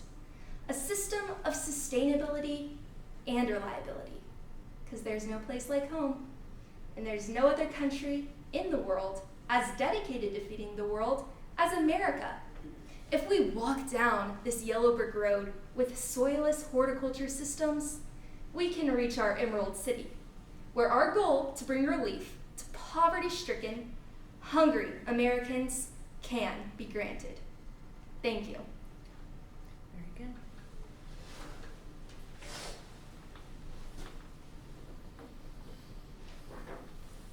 Very good. Thank you. Okay, so you piqued my interest a little bit. So I'm a registered licensed dietitian by trade. That's what I do for a living. I've been one for over 30 years. And you mentioned about your study with vitamin C and lettuce, so that intrigued me. So a couple of questions. How did it taste? How did the lettuce taste? So Would it personally, be something that I would want to eat? I have tasted lettuce that's been produced in hydroponic systems. In my personal study, I didn't taste my lettuce because I titrated it, and so Okay. there was none to be tasted, as my dependent variable was testing to see how the titrations would come out to see how much vitamin C content was produced. Although in collaboration with my study, I collaborated with Dr. Hennon Cummings of Tarleton State University, and through this research, I was able to work alongside him, and he is a firm believer in tasting what you grow, and so working alongside him, I did get to taste several different crops, including lettuce, and it tasted fairly normal and average to my personal opinion. Okay, I was just curious. And then what is the cost, I guess, to add that vitamin C to that lettuce? Because obviously I'm definitely in food security, and I see it on a daily basis, hourly basis on the patients that I serve, and it's real. And so getting more bioavailability vitamins in their bodies is definitely something that I would want to do. But what is the cost of adding that? I was just curious. I'm also very passionate about this, and so the cost does fluctuate. In my personal study, I just added an ascorbic acid, also known as vitamin C treatment, and so I was able to purchase a standard container of this ascorbic acid treatment, which only cost around $20. And so as I implemented that into the typical hydroponic production, it only added that $20. And the typical hydroponic production that I was personally putting on was around $500, just given all the materials, including the space that I was using. So I live in an urban area, let's say, for example. I don't, but let's just say that I do. What are the resources that I have that you could tell me about that would help me maybe start to want to work to grow my own food and help with insecurity that I have if I'm in my urban and implement some of the things that you told us about? There are many resources available to you, and personally, in my home community, we actually have various different organizations such as the Texas Health Committee that comes in and actually has put a hydroponic system in our school, not for the agriculture program but for the culinary program, which kind of go hand in hand in the CTE sector. Although there are also many programs besides this personal example. There is the USDA that offers many subsidies, and SNAP actually is the food stamps that are virtual, although there are many hydroponic options within those as well. Okay. Yeah, very good. So, Charlie, you said, let me ask you this. What is obviously it takes a lot of water to grow a head of lettuce, or however you measure lettuce in metric tons or whatever, I don't care. How much water does it take to grow that versus one in the soil? So surprisingly enough, it actually takes less water to use hydroponics than conventional soil, because in conventional soil you have to water this crop for say 4 months to get it to its peak growth. If we were looking at tomatoes, for example, you would have a long time period in traditional crop cultivation. But in hydroponic systems, your tomato, for example, crop will stay in that tote or whatever system you are utilizing for the entire growth period. And so while a 30-gallon tote for 4 heads of lettuce might seem like a lot of water, whenever we actually break it down and look at the time, it really isn't that much. Okay. I understand in your ag science project that you injected vitamin C in lettuce. Outside of that, what's the nutrient quantity quality of hydroponics vegetables versus conventional soil vegetables? So as in a hydroponic system, the nutrient solution is going directly to the root and there is no soil barrier. The plants can grow a lot quicker this way, but also they can get a lot more of a nutrient intake. And so this does have many benefits. As for dietary reasons, you can get whatever nutrients you prefer into this crop very quickly and efficiently. However, there are also some downsides to this, because sometimes, given that the nutrient solution is going so quickly into the plant and filling it so very much, it can leave the plant with a chemical or off taste. So oftentimes, hydroponic systems do get a bad rap for this factor. So,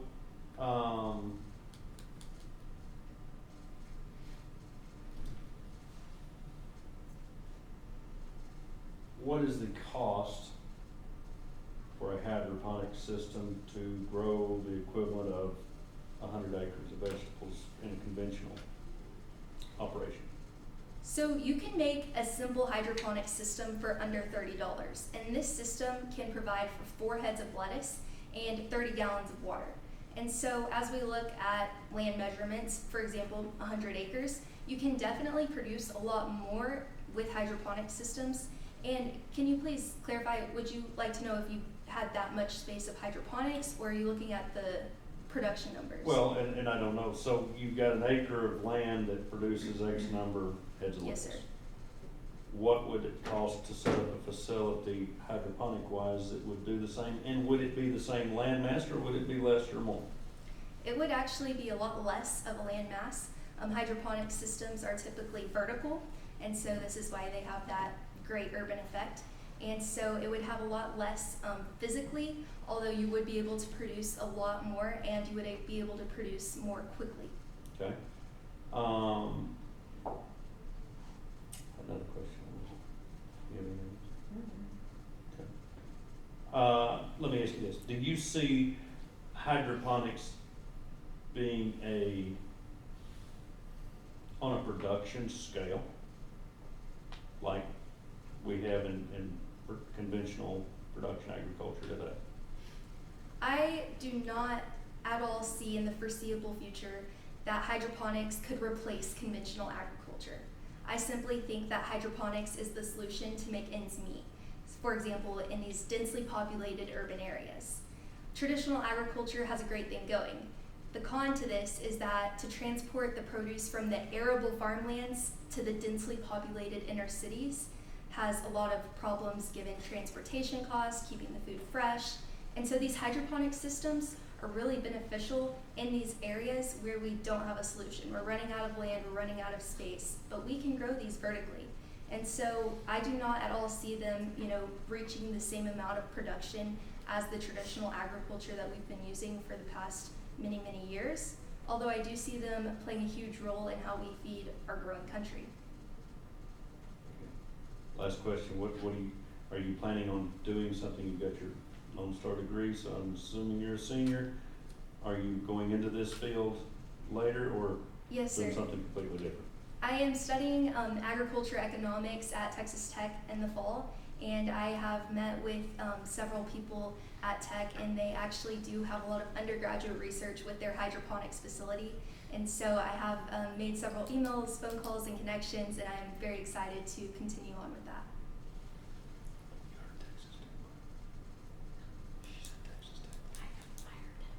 Great job.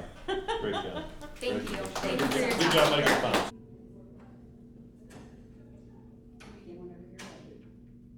It's April 2020, 1 month into the so-called world-ending pandemic.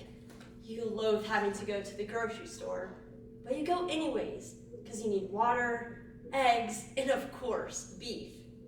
However, when you get to the grocery store, there was hardly a selection. Why was that? Did farmers stop growing crops and raising livestock? The answer is simple. The supply chain lacked the labor to keep up with the demand.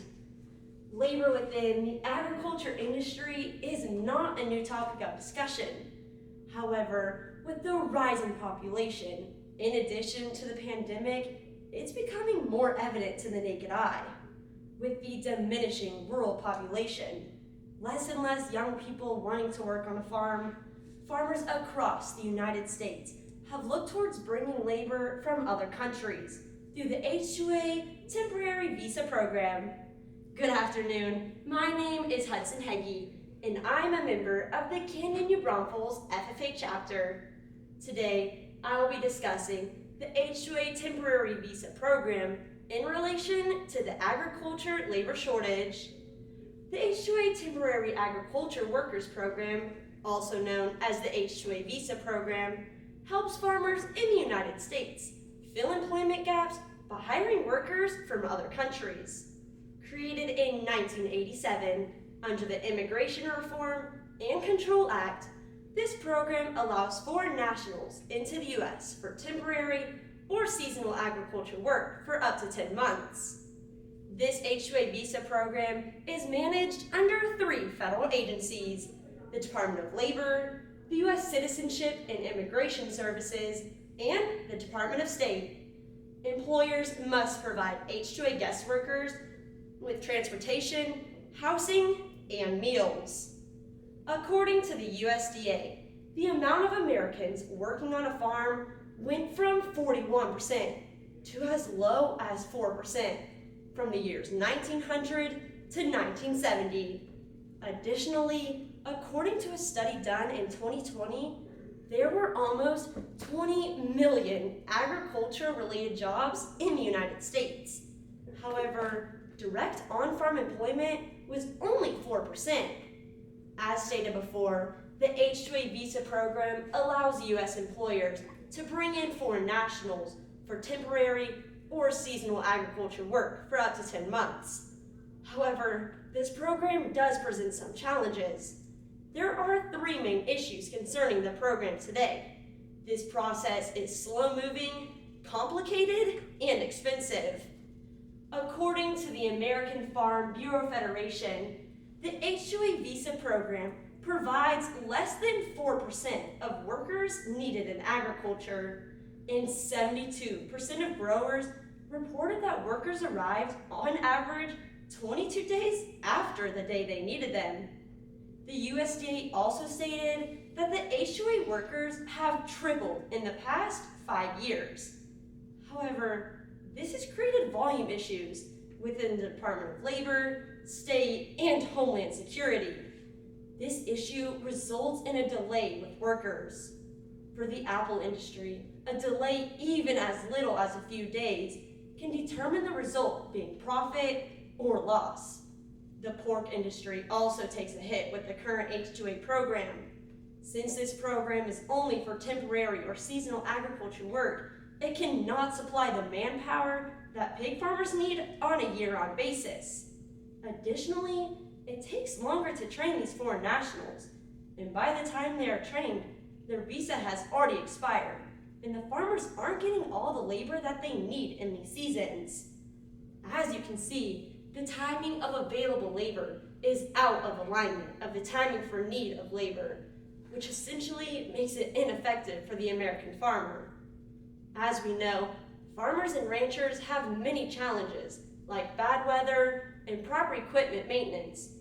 Finding labor should not be this difficult for them and will greatly affect the supply of very essential crops to sustain our current lifestyles as American consumers. Now, let's examine some of the hard costs associated with this program. According to Ag America Lending, a farmer will likely incur, on average, $5,500 per worker, and that's only for transportation. In addition, these farmers pay for other basic needs, such as housing and meals, which will cost them over $10,000 when you add transportation costs that they pay even before the worker shows up to work. In addition, these farmers are required to pay H2A guest workers the highest hourly wage minimum that is determined by outside regulatory bodies. Oftentimes, this pay is much higher than what a farmer would usually pay a worker from the United States. This hourly wage minimum is called the adverse wage effect rate and is another significant increased hard cost associated with the H2A visa program. It is vital that farms are staffed with skilled labor. Farmers and ranchers have dealt with the current situation by adapting through technology advancements and operation adjustments. Currently, there are many organizations, such as the American Farm Bureau Federation, that are working towards the needs of farmers and ranchers. In conclusion, farmers and ranchers are hurting from a labor shortage, and an agriculture labor reform is needed to help fix this issue. Thank you.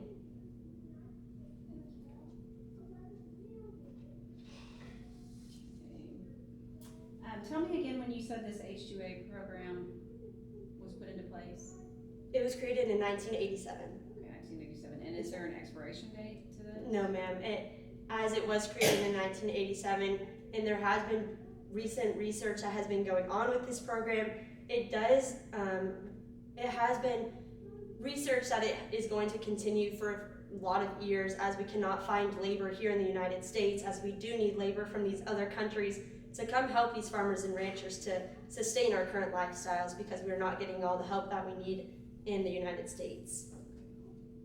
So you went there and you discussed some of the disadvantages to this H2A program. So what are some, in your opinion, what are some modifications that could be later on made through legislation to help with this H2A program, those disadvantages that you discussed? I believe that through this H2A program, as we cannot get these laborers from the United States, we can advocate through this organization, through this industry that we are in, that we aren't advocating enough for what these farmers and ranchers are doing for our current lifestyles, so that we do need to get these foreign exchange workers into the United States. I do believe some of the disadvantages that we are having today come from not having enough people in the United States to come help these farmers and ranchers. Through advocating, we can allow people in the United States to see what these farmers and ranchers are doing throughout their everyday lives. So as these foreign people are coming into the United States, we may not need more of them, because if we advocate enough, we may have enough labor to help us in the United States. This H-2A temporary visa program, is this something that is forced upon farmers or ranchers, or is this, do they have the option to just use this program if they desire? They do have the option. It is not required. They do have to fill out an application 60 days prior to getting these foreign workers. So therefore it is an optional program that they can bring into their farms and ranchers if they do need labor. If they don't need labor, then they just go without the labor that they need. So they do have the option, but they don't have to partake in it. Okay, so you mentioned going through and advocating for all of these farm-related type jobs in the agricultural industry. If I was a person looking for employment, what would you tell me that's gonna make me wanna go work in the agricultural industry or go work for hard labor on a farm? Honestly, I would just go through their daily lives. What do they eat in their daily diets? What do they do in their daily routines? These farmers and ranchers are putting that all together for what they're able to do just in their daily activities. So I would walk that through them, and then maybe take them out on one of these farms and ranchers and show them what the farmers are going through and what they have to go through without having all these labor, and if they are able to come into the farmers and ranchers and help them, that what a change it can make in the United States today. Thank you.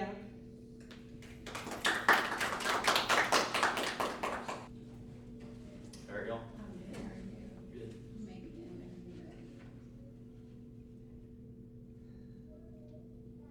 What do you want to be when you grow up? Good afternoon. My name is Tanner Williams of the Dawson FFA chapter, and chances are you've been asked this at one point or another in your life. It probably first started when you entered kindergarten, or maybe whenever your mom first started letting you choose your own Halloween costume. And it's likely that this has become a question that is much less fun to answer the older you became. Think about the responses 4 or 5-year-olds come up with. Things like, I want to be a pirate, or Spider-Man, or even a princess. Let me tell you, the older you get, the less humorous these responses get to your parents. But what happens when the response becomes, I want to be a farmer, or I want to be a rancher? Even though these are much more realistic career options, the look you get from the person you are talking to may not be that much different from the ones you get for saying you want to be a superhero. And why is that?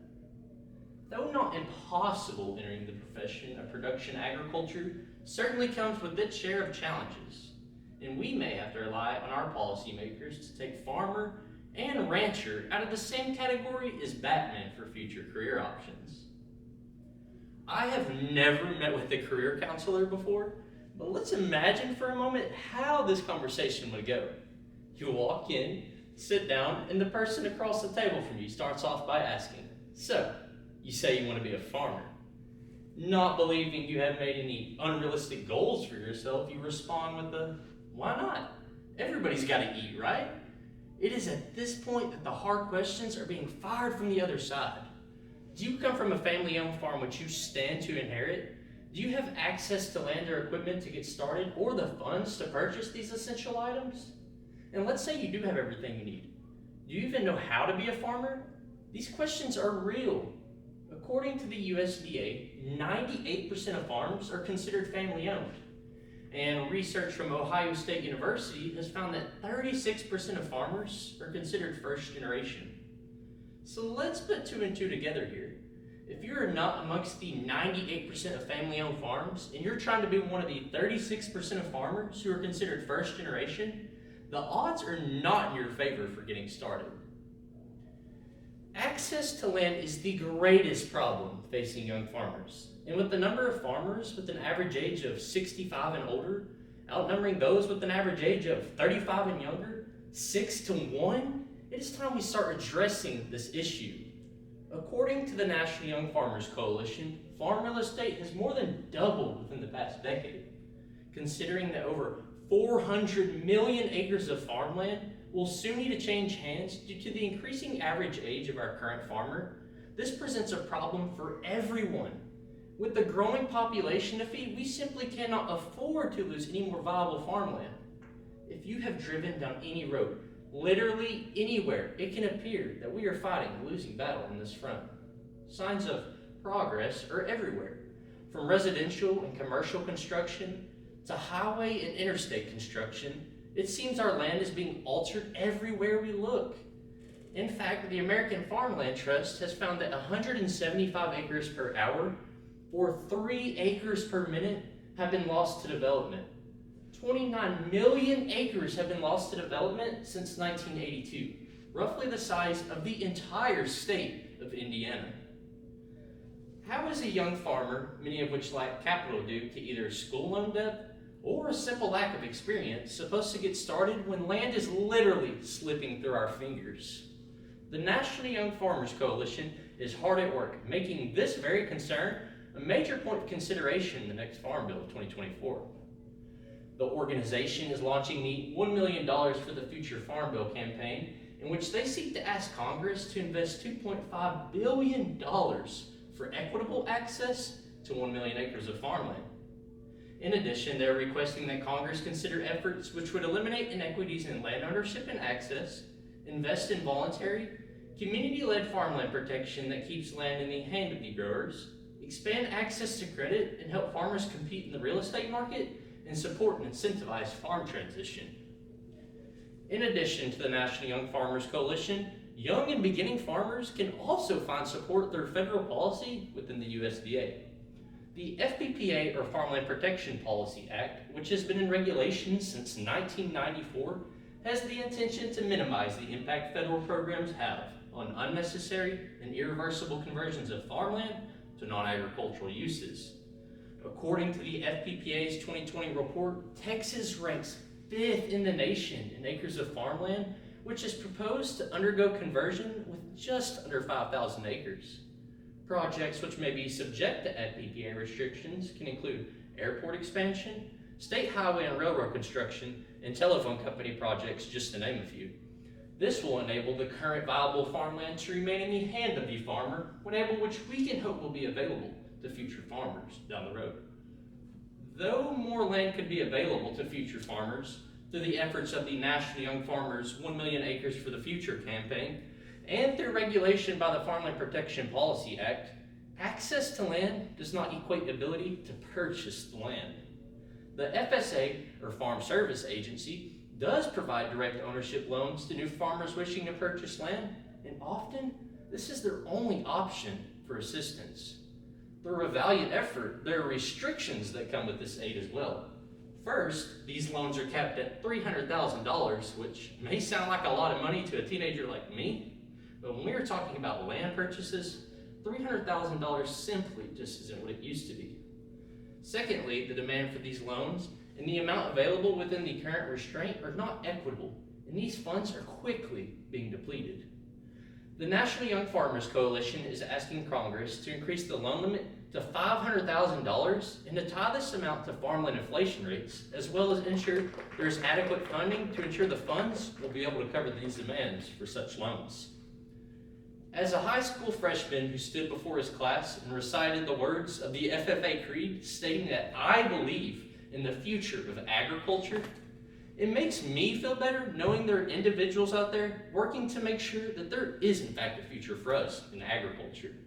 I don't know many young people who enjoy talking about these federal policies, but when it stands to affect our way of life, we simply have to pay attention. George Washington said it best: agriculture is the most healthful, most useful, and most noble employment of man. The only question which remains is, will policy allow us to join this employment for future generations to come, or will being a farmer be as much of a dream as becoming that man? Thank you.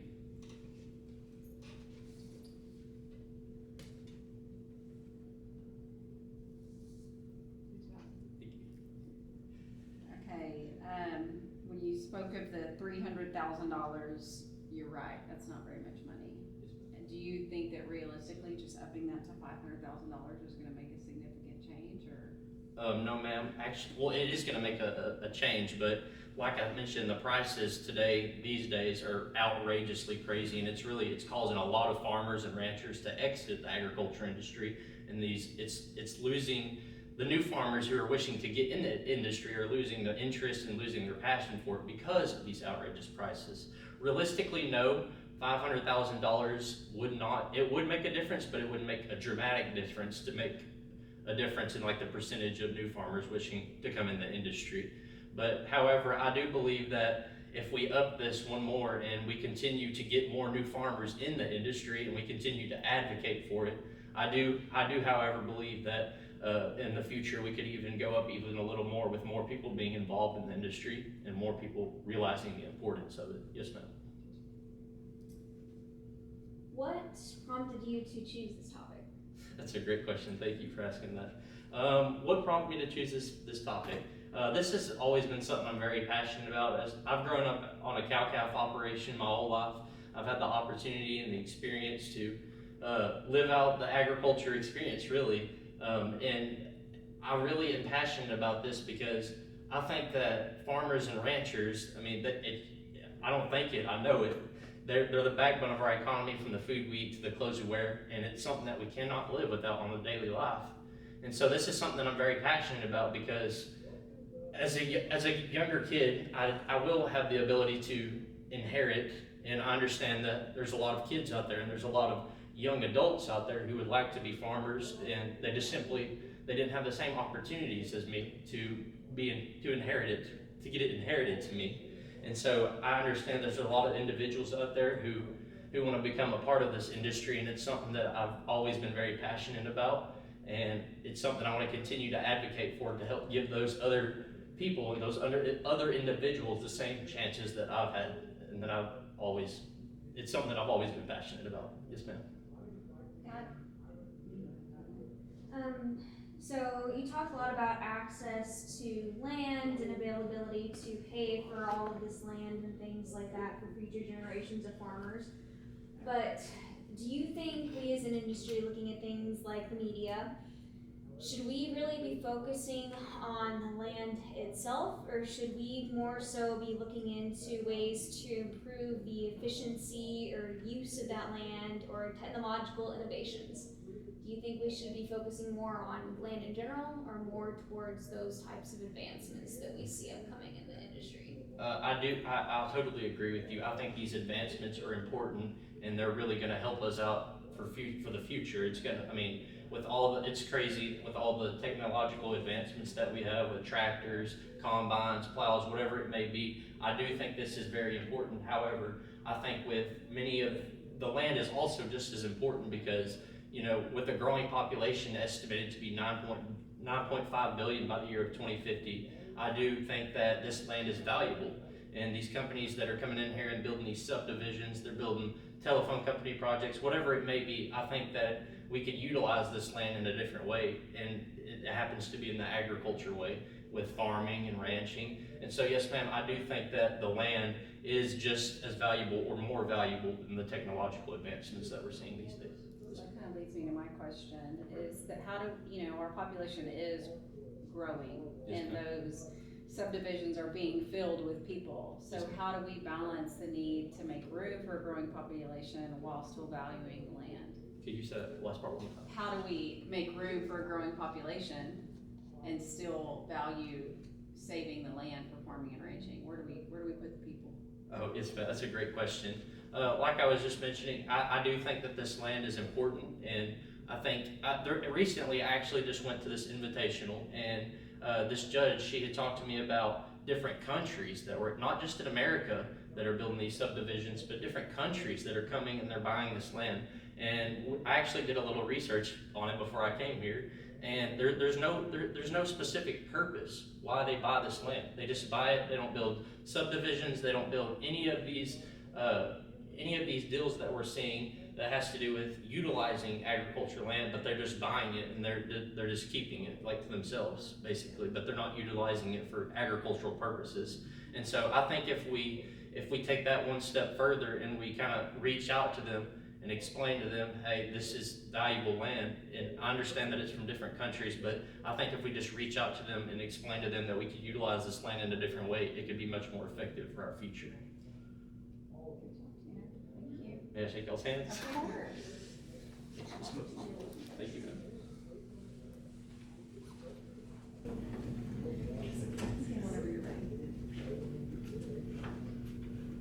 When presented with a deal that's too good to be true, chances are it is.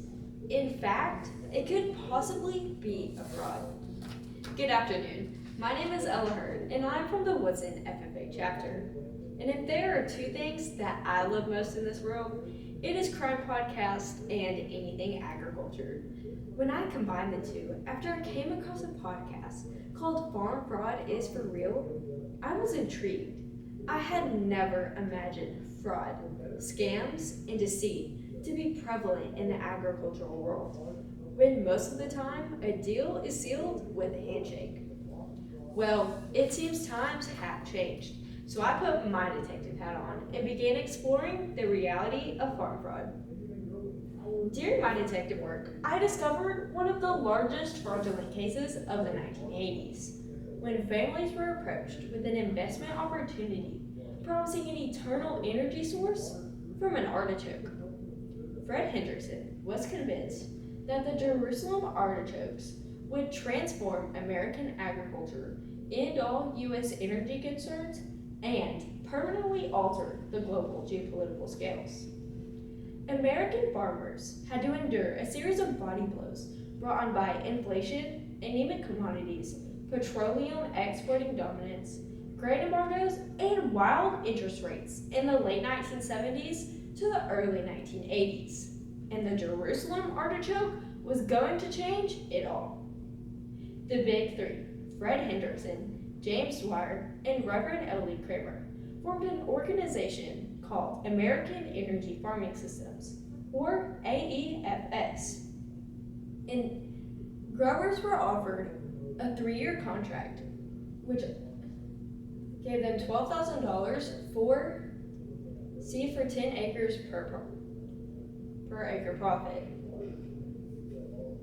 The Jerusalem artichokes were said to put an end to all farm and energy crisis, as well as become a catch-all crop for the production of sucrose, insulin, livestock feed, and human-grade food. The future of humanity was on every farmer's doorstep. But in January 1982, the AEFS was $19 million in debt. Then, in May 1982, the AEFS filed for Chapter 7 bankruptcy. In the end, the Big Three sold over $25 million in Jerusalem artichoke seed to over 2,500 farmers in over 30 states and 3 Canadian provinces, leaving thousands of farmers with financial troubles. In early 2013, Jamie Longhorn monopolized the approach of Ponzi schemes when he launched a new business called Cypress Creek Organic Farms. His pitch to producers offered them $25,000 to $40,000 per year growing organic tomatoes. 2 years later, Jamie Longhorn was caught and arrested on 24 counts of illegal activity related to the tomato caper. 5 months later, he was sentenced to 15 years in prison after pleading guilty to 2 counts of securities fraud. Over the last 26 years, scammers have become highly sophisticated in ways they impersonate businesses. Scammers are using counterfeit checks on hay, livestock, and equipment sales. Scammers will send farmers or ranchers a counterfeit check for over the amount the product is being originally sold for. Then, they will ask the seller to wire the extra money to a different account. They explain the overpayment as for taxes or shipping cost, but by the time the check bounces, the money is already wired and it's gone, leaving the farmers and ranchers to pay that money back to the bank. Today, crop insurance fraud is one of the biggest forms of farm fraud, costing taxpayers $308.6 billion each year, according to Texas Farm Bureau. Crop insurance fraud is achieved when farmers lie about production numbers, create fake documents, or claim false losses. Just last year, Craig Spofford of New York obtained over $179,000 by claiming losses on crops that were not damaged. After he was arrested, he pled guilty to 3 counts of federal crop insurance fraud and was ordered to pay restitution to the U.S. Department of Agriculture Risk Management Agency. He is facing up to a maximum term of 30 years in prison and a fine up to $1 million. Unfortunately, we have seen a concerning rise in agricultural scams in recent years. Whether it be production scams, counterfeit payments, or insurance fraud, these scams and scammers aren't stopping. Agriculture is the backbone of our economy, and farmers and ranchers are being taken advantage of. Farm fraud is causing substantial financial losses and emotional devastation. There is no way to disclose for the total amount the agricultural industry has lost to these scams. It is devastating to say, but deceit is everywhere in agriculture, and it is a big problem. This is a message to all agriculturalists to look into things and be aware that sometimes things are too good to be true. In fact, some say it is probably a fraud. Thank you.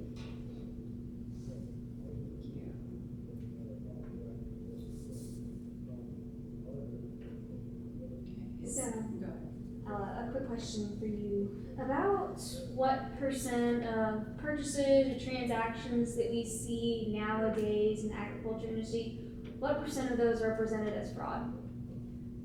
Honestly, because it is growing so much, back in the 70s and 80s, it was around like 10 to 20%, but now it's getting farther up to towards the 60s and 70% of sales, especially online, that are becoming fraud because it is so easy for scammers to create fake websites because they are getting those technological resources way easier. So those numbers are growing very, very rapidly to like 60% and 70%. You mentioned the crop insurance fraud, and that did you say $308 billion? $308.6 billion each year. So it sounds like to me that is a problem on the agriculturalist side. Yes. So how do we balance scammers that are taking advantage of agriculturalists and then agriculturalists not having the character to make sure? Because that's a lot of money. It is a lot of money. And part of the issue with crop insurance fraud is the insurance adjuster will be in on the scam. And that's why that number does get so high, because it's so much easier for them to cover it up. Because my stepdad is an insurance adjuster, and he physically goes out, looks at the crops, makes sure that the farmer's claims are real. But when the insurance adjuster is in on that scam and they're getting part of that profit that the farmer's getting off those claims, it's just harder to find those scams, so that number does get higher. So what's the solution to that? The solution, it's really just background checks. Like, any person can commit a fraud. It's easy, it's done every day, but I just feel like agricultural fraud is gone so overlooked. And I think really people just need to open their minds and realize that it is a thing, and these numbers are growing rapidly, and that is why I wanted to write this speech and advocate for those farmers and ranchers who are being taken advantage of. Thank you. May I shake those hands? So your name? Riley, R-Y-L-I-E. And then Carol, 2 R's, 2 L's. It's so many different spellings of the I name know, Riley. that's why I There's like asked. G-H, and then there's ones where it's R-I-L-E-Y. My mom, she was like, oh no, that's the boy spelling. We gotta do it a different way. You may begin whenever you are ready. How many of you own a gun? And would you use it to protect your family, farm, or ranch? Many of us would protect our family in this kind of way. But I am not here today to talk about our Second Amendment rights. I would like to talk to you about protecting your family with a very powerful piece of paper, an insurance policy. Hello, my name is Riley Carroll, and I'm 17 years old. You might ask, why would a 17-year-old care or even know about insurance? A few days before my 10th birthday, my dad died from a massive heart attack. Over the past few years, I have come to understand the importance of protecting your family by taking the time to learn about insurance and how to select the best coverage to fit your needs. Insurance is all about managing risk and providing financial compensation in the event of a loss. Generally, farmers face these types of risk: personal risk, property risk, and liability risk. First, let's talk about personal risk. Life insurance is one of the most common types of personal risk insurance. It is estimated that 95 million Americans do not have enough life insurance. Why? Reason number one. Let's face it, nobody likes to think about dying, but it is so important to provide for your family, especially if you are not there. A second reason why many people do not have enough life insurance is because they don't think they can afford to pay for it. There are many types of life insurance, and you may be surprised to find it can be very affordable, especially if you are healthy. A third reason why some American farm families do not have enough life insurance is because they only insure the primary breadwinner in the family. According to a recent Salary.com survey, the value of a stay-at-home parent would be over $100,000 if you hired someone else to take care of all of those responsibilities. There is no family where that's more true than a farm family. My mom knew the importance of life insurance since her dad had been killed in a farm accident in 1980. He had made good insurance choices to protect our farm, and we still have that family farm today. The second area of farmers' management is property risk, where financial loss happens when property is destroyed or damaged. Farm and ranch policies in Texas are usually designed not only to include the farmhouse and its contents, but other structures, such as barns and fences, machinery, and livestock.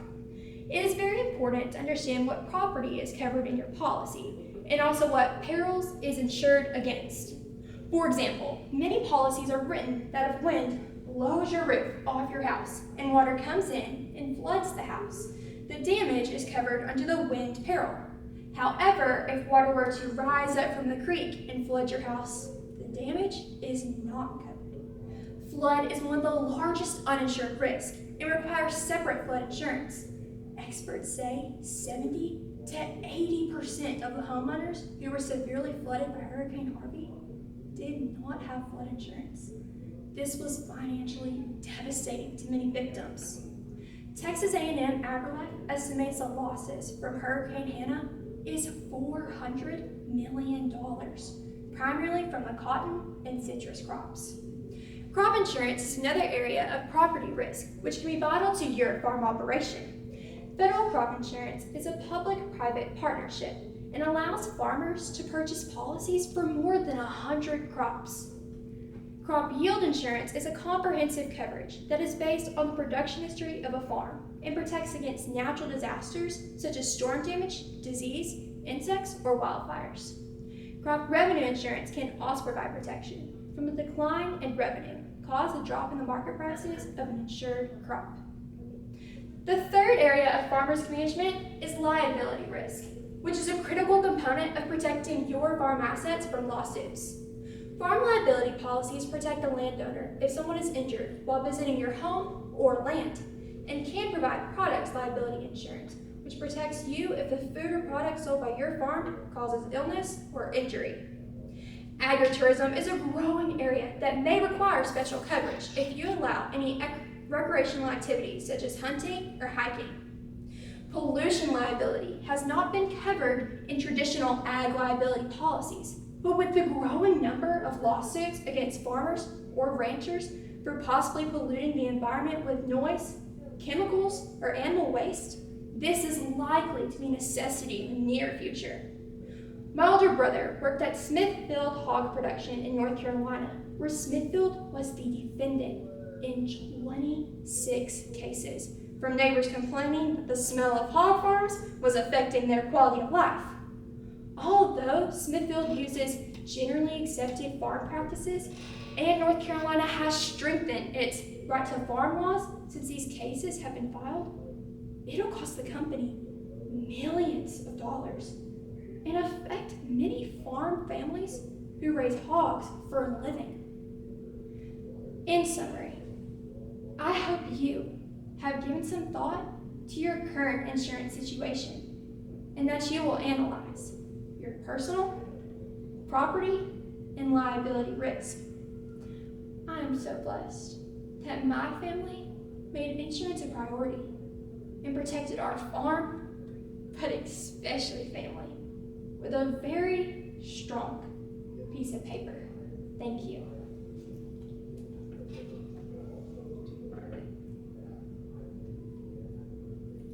Okay, first off, I'm sorry for the loss of your father. Thank you. Hurts my heart for you. So obviously this is something that's very passionate for you. It's personal. Yes, ma'am.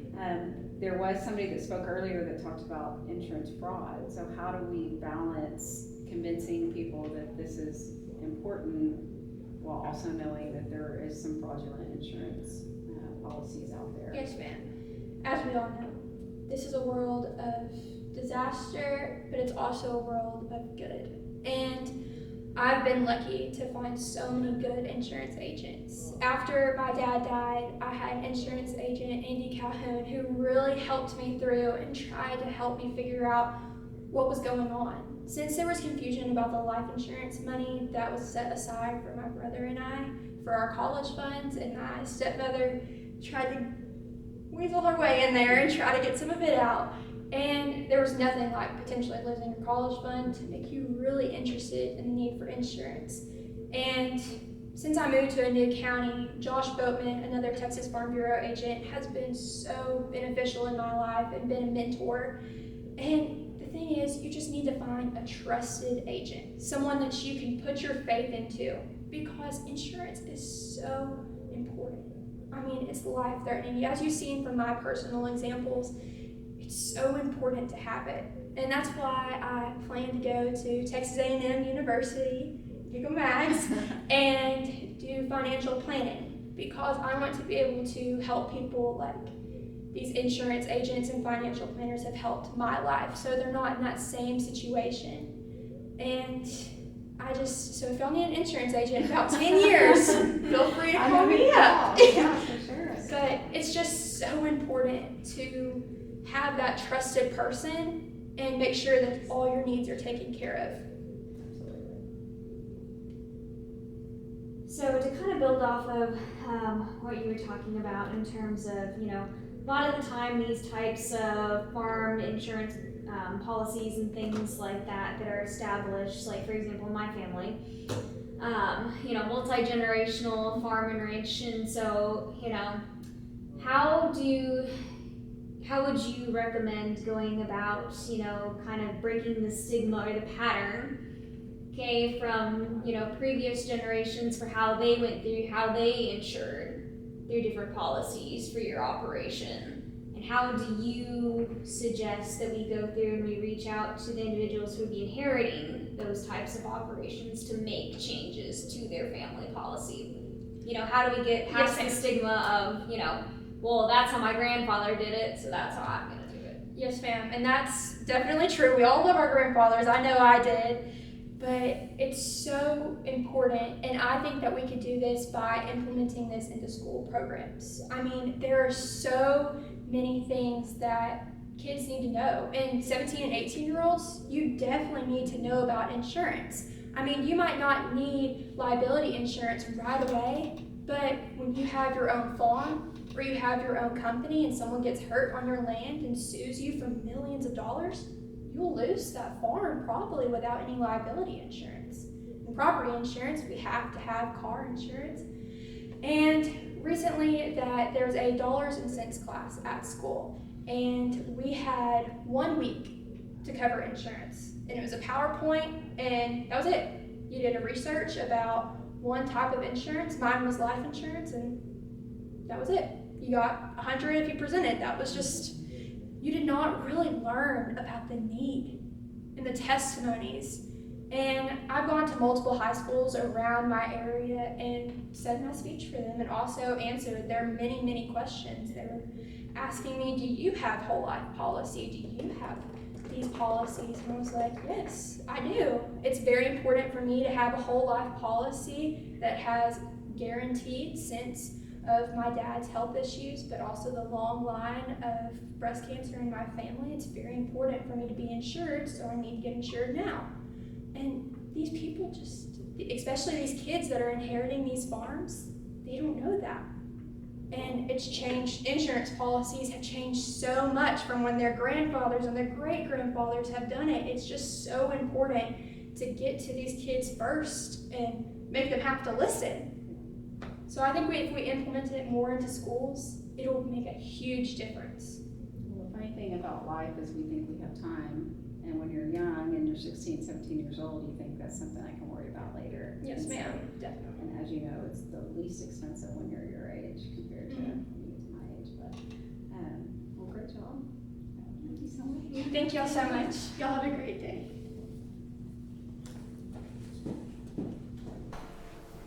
How are y'all today? Good, how are you? Good. I'll start whenever you are. Whenever you're ready. A little kid at the Fort Worth Livestock Show and Rodeo had a stellar idea. Visitors to the show would walk by his stalls and want to pet his cattle. He quickly decided he would charge $5 a person to pet one cow. When I found out, I went straight to my dad and said, guess what I'm gonna do? If you know my dad, you probably know his answer. You guessed it, no. Howdy y'all, my name is Carlos Guerra, better known as Pops. And while I thought Pops' petting zoo was a great idea, my dad was quick to remind me that spreading my knowledge of American agriculture and the cattle industry was way more important than making a quick $5. My advocate story started out at the 2016 TJLA Summer Camp and Show.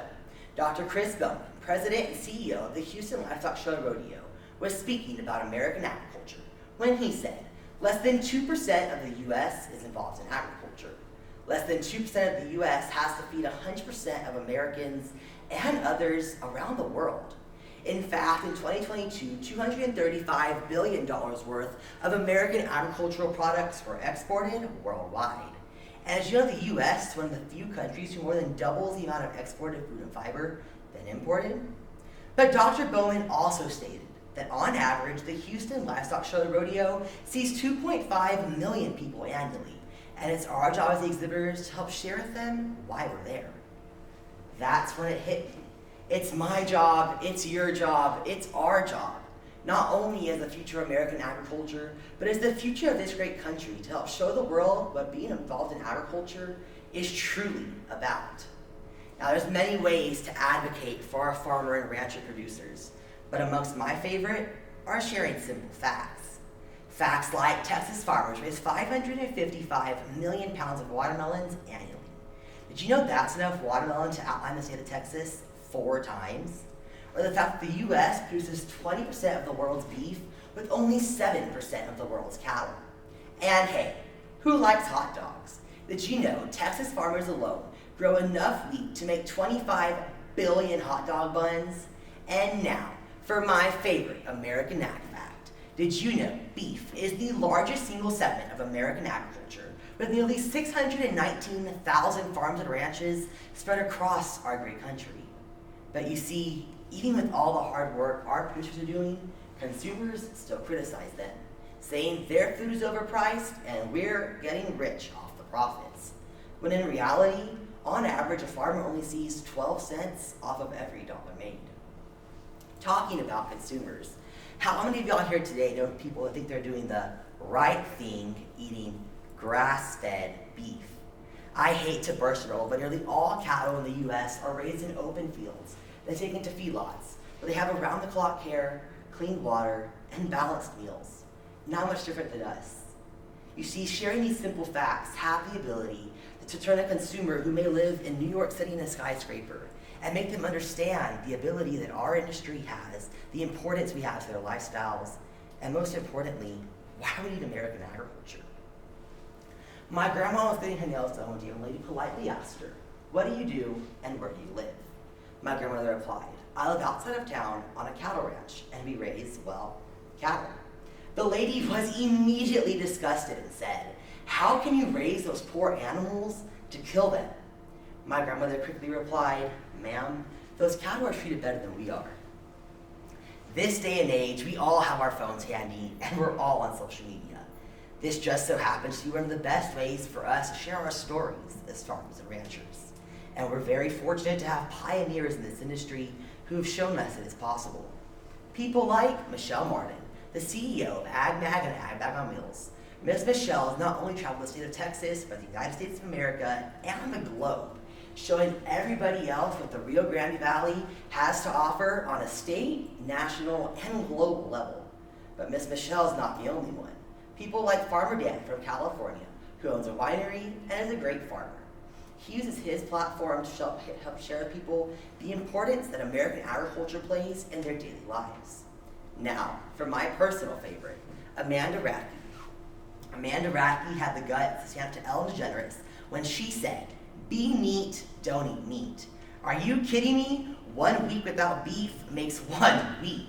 Miss Amanda had the ability to stand up to not only Ellen DeGeneres, but the millions of fans she had supporting her, and help show people the importance of beef in the daily diet. These adults have done a great job pioneering the way for us younger individuals to help share our stories. But what can we share? It's simple, the heartfelt side of American agriculture. The countless hours of sleep you may lose waiting for a new calf or kid to be born, or the countless hours one may drive across the state of Texas to get their animal and their project to the best vet in the state. The sides of agriculture that make people look at us more than corn and cold cuts. You see, being involved in this 2% gives my generation a big task. We have the task of showing the rest of the world what American agriculture is truly about. I'll leave you today with a quote from George Washington to Thomas Jefferson in 1787, stating, "Agriculture is our wisest pursuit because it will in the end contribute most to real wealth, good morals, and happiness." On the topic of good morals and happiness though, real quick, did you know that nearly 2/3 of American agriculture producers give their time and resources back to youth organizations and 1/3 to civic organizations compared to a national average of 7%? The way I see it, we're the luckiest 2% in the world. Judges, thank you. Do you have any questions? Good job, Carlos. Good job. My question for you would be, you mentioned the beef industry a lot in your speech, and I was wondering what you thought was the biggest challenge facing our beef industry in Texas specifically, and what you think you can do to kind of prevent this from happening. It's very simple. I myself am a sixth generation beef cattle ranch producer. My family's brand was registered in 1873. It runs in my blood. And the resource that we've seen now for generations is a reduced amount of resources available to us, whether that be water or land or hay, and we're even having to battle Mother Nature with droughts. I would say that the lack of land and lack of water that our farmers have at their ability is drastically hurting the beef industry in America, but we're seeing it through prices. Why do you think this impossible beef has become so popular? Because people know the beef industry is struggling. But I think it's a very simple fix. It all has to do with your vote. See, the way that we can handle this is we have to go to our Congress, go to our national and our state level legislation and our government to help share with them the importance of what we're doing. My family hires legislators every year to not only go to the state capitol, but to the national capitol and help advocate for laws and bills that are going to help us as producers. And so the thing that's going to come down to fixing this is communicating with our local voters, but also communicating with our local government officials all the way up to the national level. Thank you. All right, and you had mentioned when your mom was getting her, or your grandmother, when she was getting her nails done, the tiny blade, she was like, "Oh my God, that's disgusting." How would you go about it personally, advocating for agriculture, FFA, how would you go to these urban areas and advocate? Because it's not easy to advocate to people who know it. Right, very easy. But for people who don't, how would you go about it? It's very simple. Share your story. 3 words. One of my best friends is Brody Fisher. Me and Brody Fisher are both Texas Youth Livestock Ambassadors. And with this program, we had the unique opportunity to go to HEBs in the College Station area and talk to producers. Me and Brody are very like-minded individuals, and we decided to go out there and find the most vegan-looking anti-agriculturals out there and try to talk to them about why agriculture is important, why GMOs and marketing is raising their food prices, and most importantly, why they should eat beef. And through this experience, in the hour that we did it, Brody and I's approach drastically changed from the first hour to the last hour. We found that instead of going out there with all these facts and science and whatnot, us sharing our stories made much more of a connection with people. By us saying, look, I am a farmer, I am a rancher. This is me at 4 a.m. giving birth to a calf so the cow doesn't die. This is me at midnight trying to harvest a crop so that we can actually harvest it before the storm comes and ruins it. Us sharing our stories and those heartfelt sides of the countless hours, time, dedication, blood, sweat, and tears that we pour into our land and our livestock, by us sharing those crowds are going to become a lot more adaptable to what our industry has to offer. There's no secret big media has ruined our industry, but it's very simple. Big farmers, little farmers, all farmers and ranchers have the ability to take what big media made about us and turn it around the other side. And all it has to do is share our stories and share that heartfelt side of what our industry has to offer. Thank you. Thank you. Good, I'm doing great, thank you. Whenever you're ready. No chickens were harmed in the production of this piece of chicken. A contradiction? Perhaps in the past. But the things of sci-fi TV shows are no longer restricted to a realm separate from our own. You've seen it all. Meat alternatives in the form of minimalist cow logos from Beyond Meat and Impossible Foods. And now, the absurd idea of growing our meat not from animals, but in a lab. This won't happen. We say it's not real meat, no one will want it. It's crazy. We make every excuse because we don't want something so ludicrous interfering with our world, with our livelihood. Producing meat may look to you like a big red barn, oinking pigs and family laughter, and we are desperate to shield ourselves from any opposition to our ideology. But for these 7 minutes, would you open your mind? As a girl who has grown up on her family's cattle operation, who sees agriculture as not only a business, but as a way of life, I'm quick to defend my industry. But as an American citizen who is one in a world population of almost 8 billion, I have to wonder if it is necessary for me to sacrifice my individual comfort for a future of meat that is more efficiently produced. This product is no fake alternative, but instead precisely the same as the chicken tenders, pork chops, and even steak you have on your plate every day. With 156 companies working on growing their own meat, it is evident the future is here. Today, I'll bring to the surface the facts of what is happening with lab-grown meat, the pros and cons of this innovation, and how we as agriculturalists will be impacted. First, let's start by talking about some of the facts of lab-grown meat. The most important clarification that needs to be made is that this is real meat. Companies such as Upside Foods extract cells from the muscle or skin tissue of living animals. Where they are extracted from depends on the animal. From a chicken, they can even be taken from a feather or an egg. Next, the stem cells are placed in bioreactors along with a selection of nutrients, including amino acids and vitamins. In the nutrient-dense medium, the cells multiply and grow, becoming muscle tissue. After 2 to 3 weeks, the meat is harvested, formulated, and ready to enjoy. Upside compares their methods to those used to make beer, though instead of growing yeast or bacteria, they're growing animal cells. Uma Valiti is Upside's founder, and he says he got the idea when working at the Mayo Clinic, as they worked to generate new heart tissue for someone who had suffered from a heart attack. 8 years after they started this journey, Upside proudly boasts that they are USDA and FDA approved. In fact, Chef Dominique Crenn is serving tiny quantities of upsized chicken at Bar Crenn in San Francisco. However, if you want to purchase some of this curious innovation in retail stores, you'll have to go to Singapore. It's not popular everywhere though. Italy was the first country to ban everything to do with the production of lab-grown meat in November. Second, let's discuss some of the pros and cons of this innovation. We'll start with the advantages. Upside's founder Valiti points out that unlike a farm, cultivated meat companies do not deal with animal waste, skin and hair, or bones. This makes it significantly more efficient than growing an entire animal and only eating part of it.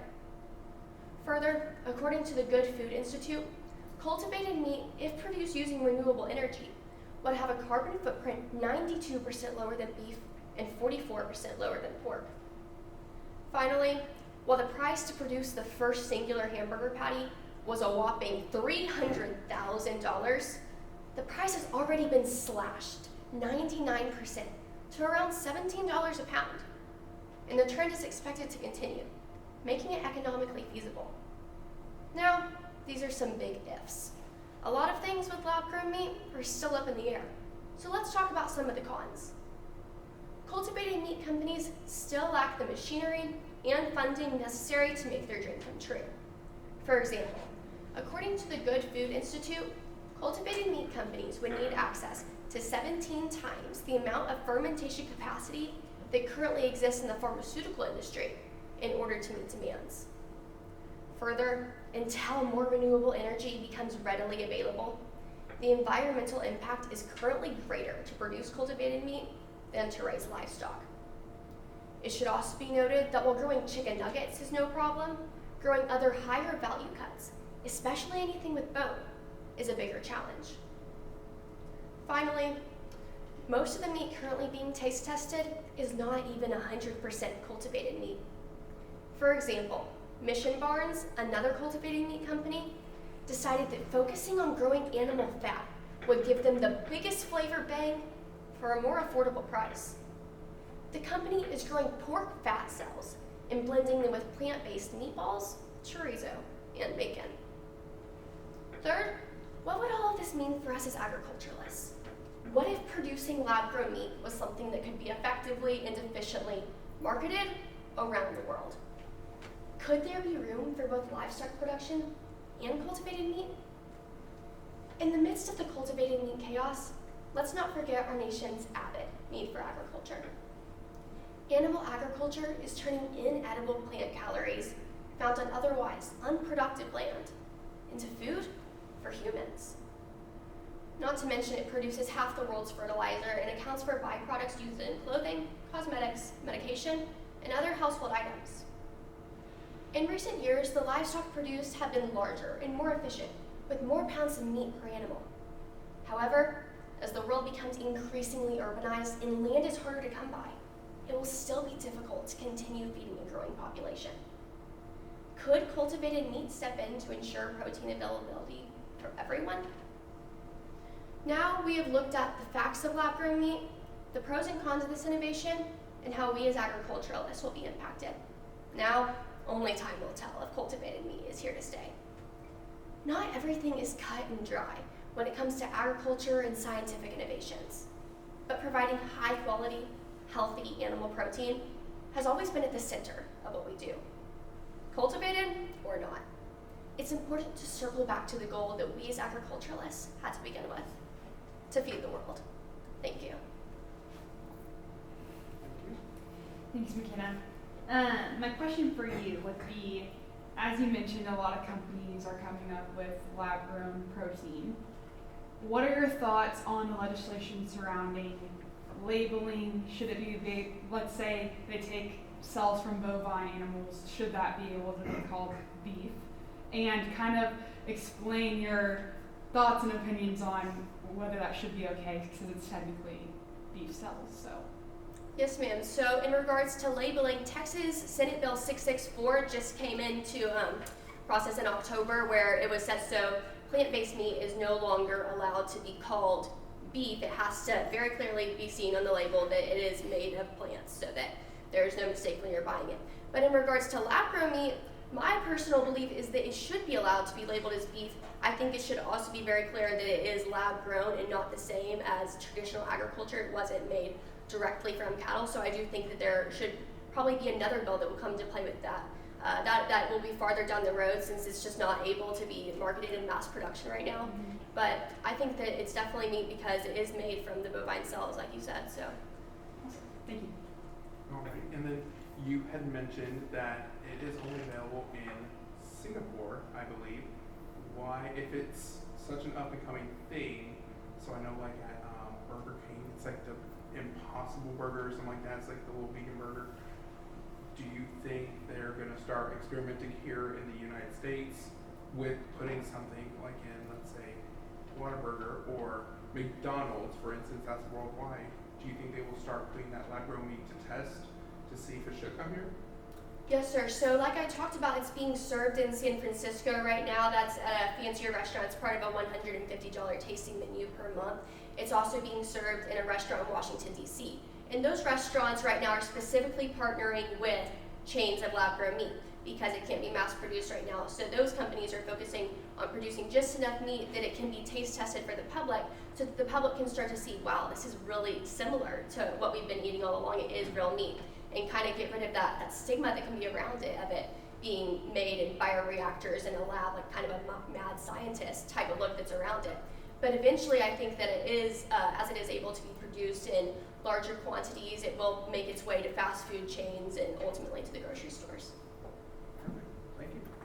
Thank you very much.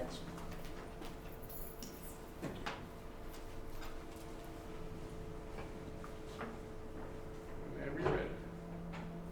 Is it a bird? Is it a plane? No, it's a super dad. Good afternoon. My name is Peyton Wireball from the Canyon New Braunfels FFA chapter, and I am here today to discuss how surrogate sire technology, or super dads, have the ability to revolutionize selective breeding and the genetic merit of our food supply. Surrogate sires are a type of modern approach to selective breeding.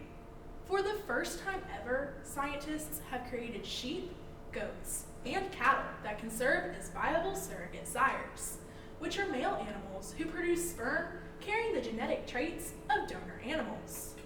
This will be game-changing for the world of science and agriculture.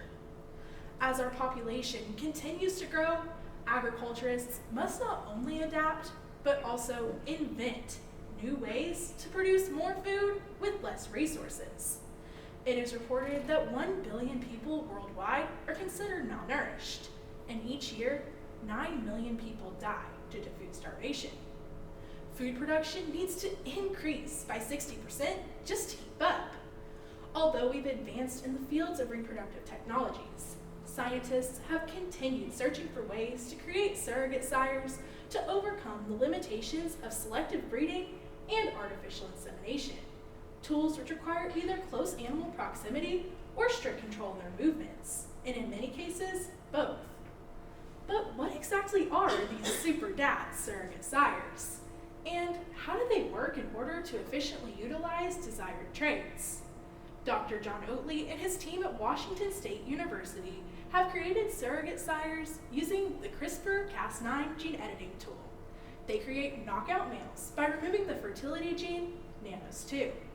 Once they have sterile males, donor sperm-producing stem cells are injected into the knockout male's testes. Once they hit puberty, they start producing that donor sperm. From this point, these males are released into their environment where they begin breeding using the genetics of the injected stem cells. From here, a new genetically modified cow is created. Just imagine all the advantages this could bring to livestock production. As previously stated, food security is one of the biggest threats to our world. We must ask our animals to do more for less, to produce more for our growing population.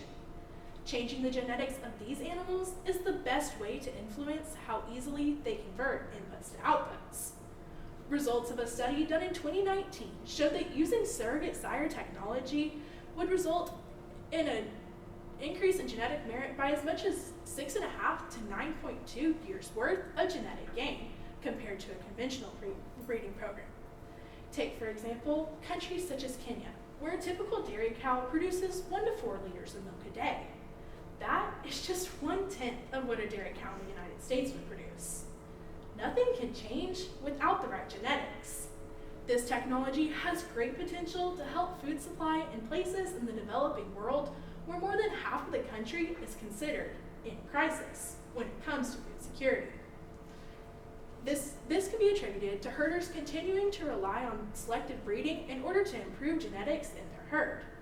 Surrogate sires could help introduce other elite genetics into their herd and thus produce more and higher quality yields. Additionally, the Surrogate Sire Project is a rapid response strategy to quickly and efficiently breeding livestock. The magic of surrogate sires is that once they've been created, they can be used to make improvements in the most simple, low-tech way possible. Take, for example, the Nelore breed of cattle in Brazil, a large, hardy breed that sports thick black skin and white hair that reflects sunlight. They are very popular in Brazil due to their heat and insect resistance and ability to withstand extreme weather. However, they don't produce the same quality of meat as an Angus. But if you send an Angus to South America, they simply wouldn't last long. But just imagine, a gene-edited Nelore bull with the semen of an Angus. Put him in a pasture with Nelore females, and he could easily father many F1s without ever suffering the Brazilian climate. From this point, ranchers can select the most meat-productive, climate-adaptive replacements for future breeding, thus effectively creating a new cow that survives in South America, but also produces way more meat. It's a win-win. Furthermore, the surrogate sire technology can open a new option for genetic conservation of endangered animal species. This technology could aid in efforts to conserve species for which semen storage for artificial insemination, also known as AI, is difficult, or even help save endangered wild species, such as cheetahs. Researchers say that one of the biggest hurdles when trying to successfully AI wild animal species is difficulty handling the animals. For example, researchers at the Smithsonian's Conservation Biology Institute have been unsuccessful at artificially inseminating cheetahs since 2003, in large part because female cheetahs don't react consistently to hormone therapies associated with AI. The article concludes with the scientists predicting that artificial insemination will eventually be used to help introduce these animals into their habitat, but that it would likely take many years to get to this point. Using the surrogate sire technology, we could advance this project in a more timely manner compared to the alternative, AI, and potentially save thousands of near extinct species. Although relatively new, this technology has already proven useful throughout many species of animals, as Dr. John Oatley and his team at Washington State University have already created 5 bulls and 5 goats who are surrogate sires.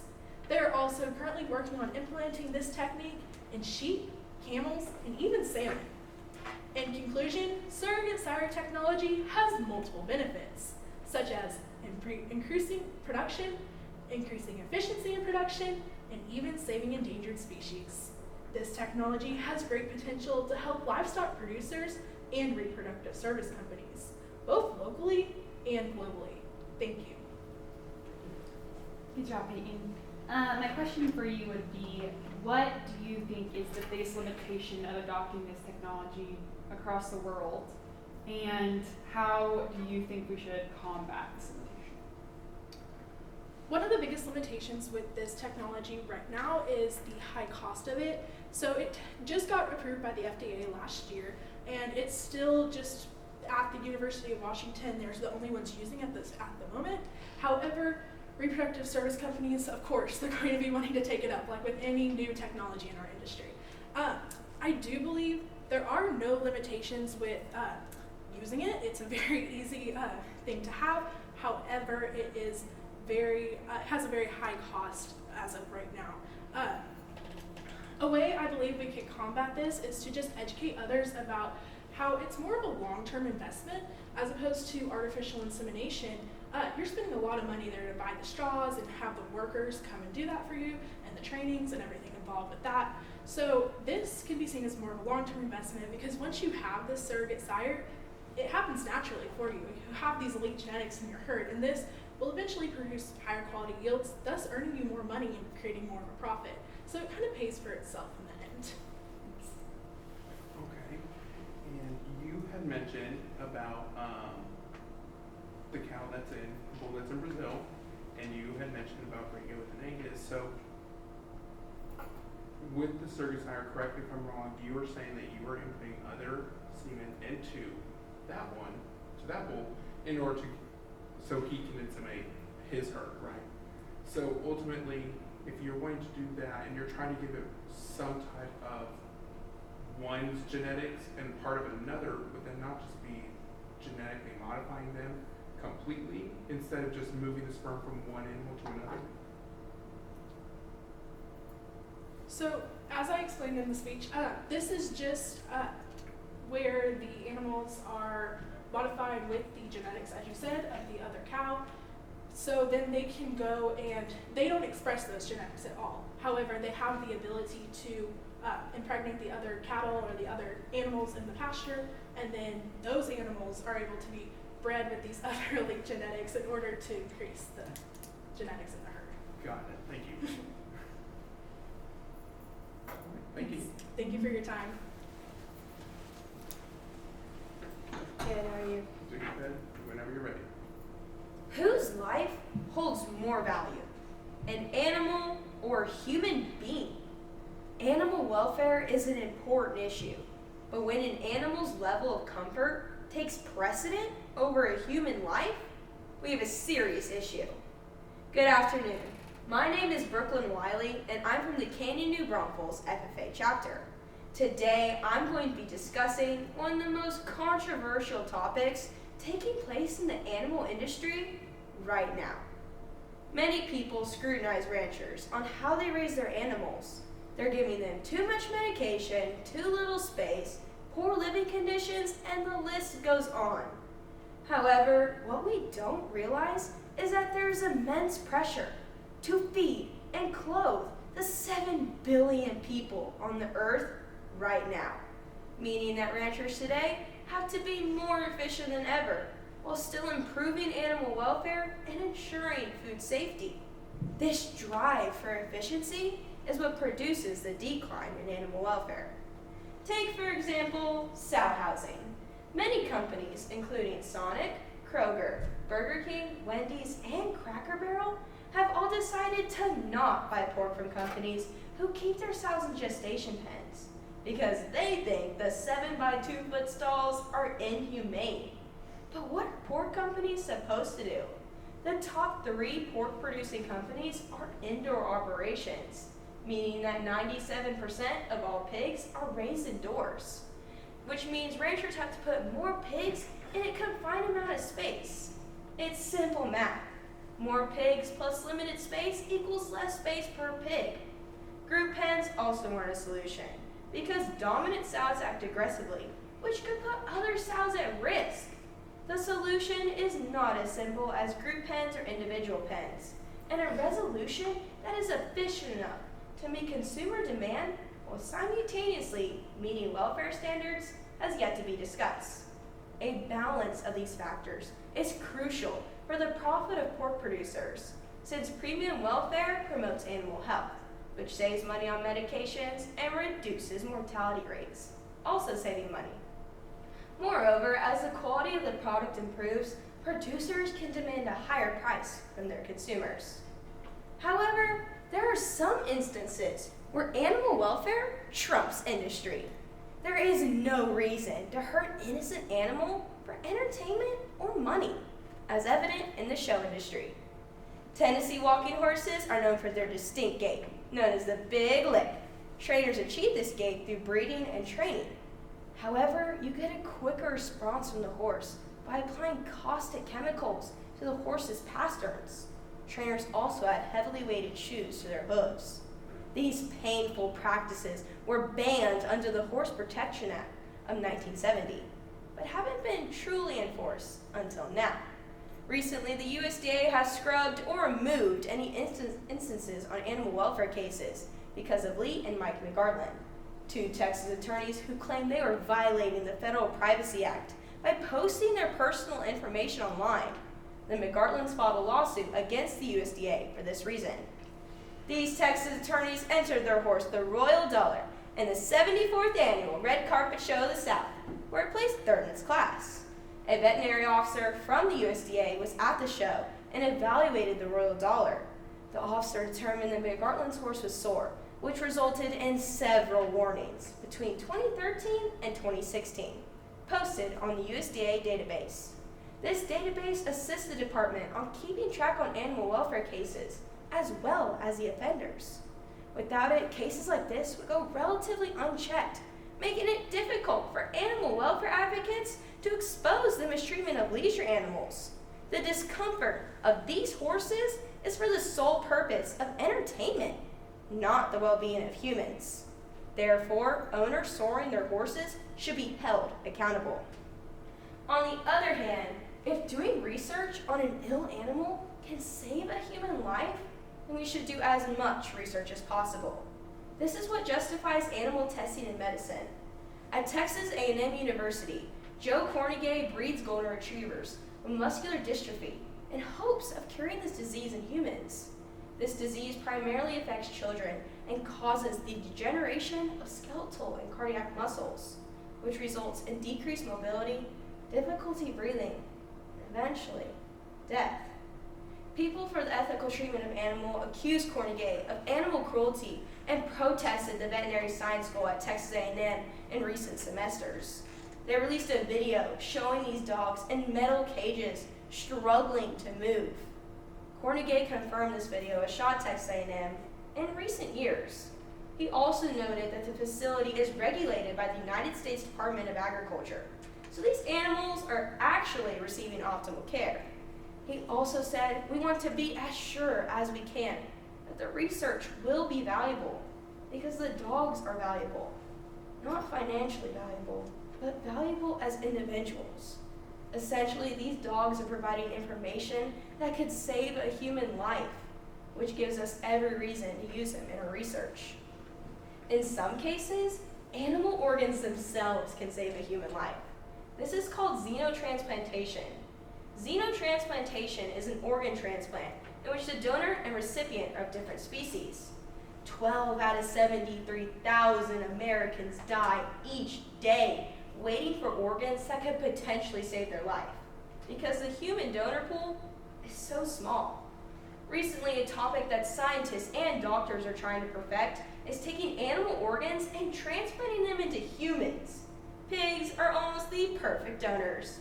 They're anatomically similar, have short gestation periods, fast growth rates, and large litters. Research is even being done to prevent hyperacute rejection of the organ by genetically modifying their DNA, making it more like humans' DNA.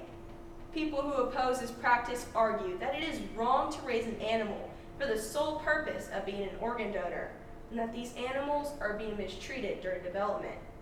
However, animals that are organ donors are extremely well cared for and live relatively pain-free lives due to painkillers and anesthesia.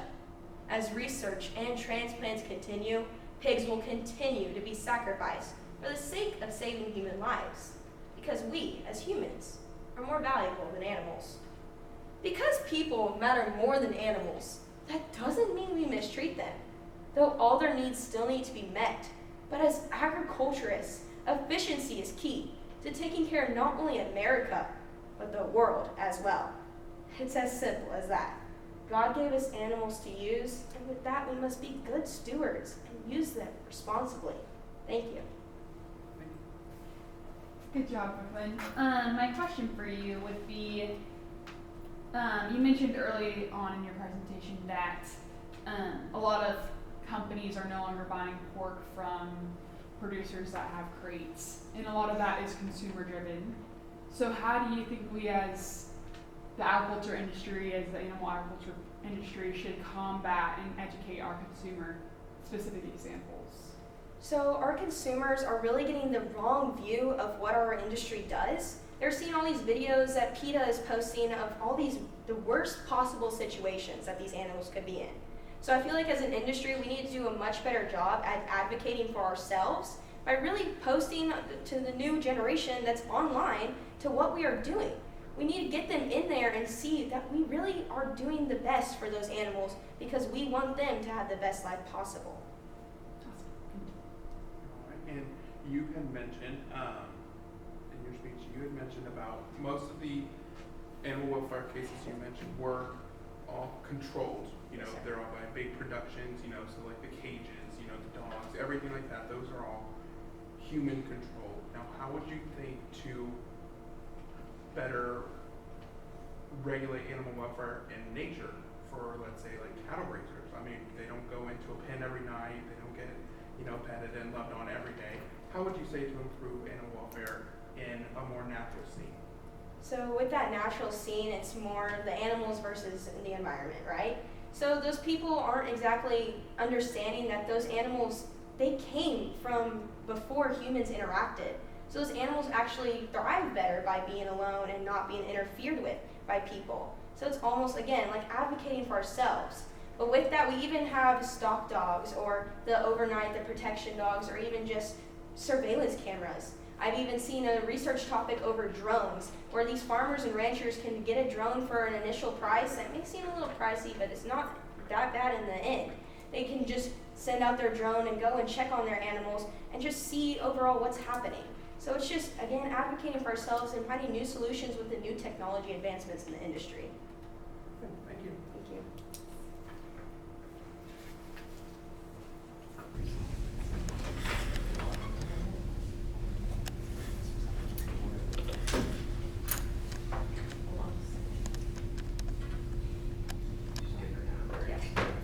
All right, whenever you're ready.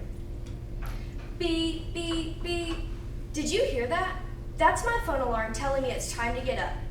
Every morning from about June to March, my routine consists of getting up, going to the barn, feeding animals, and then getting ready for school.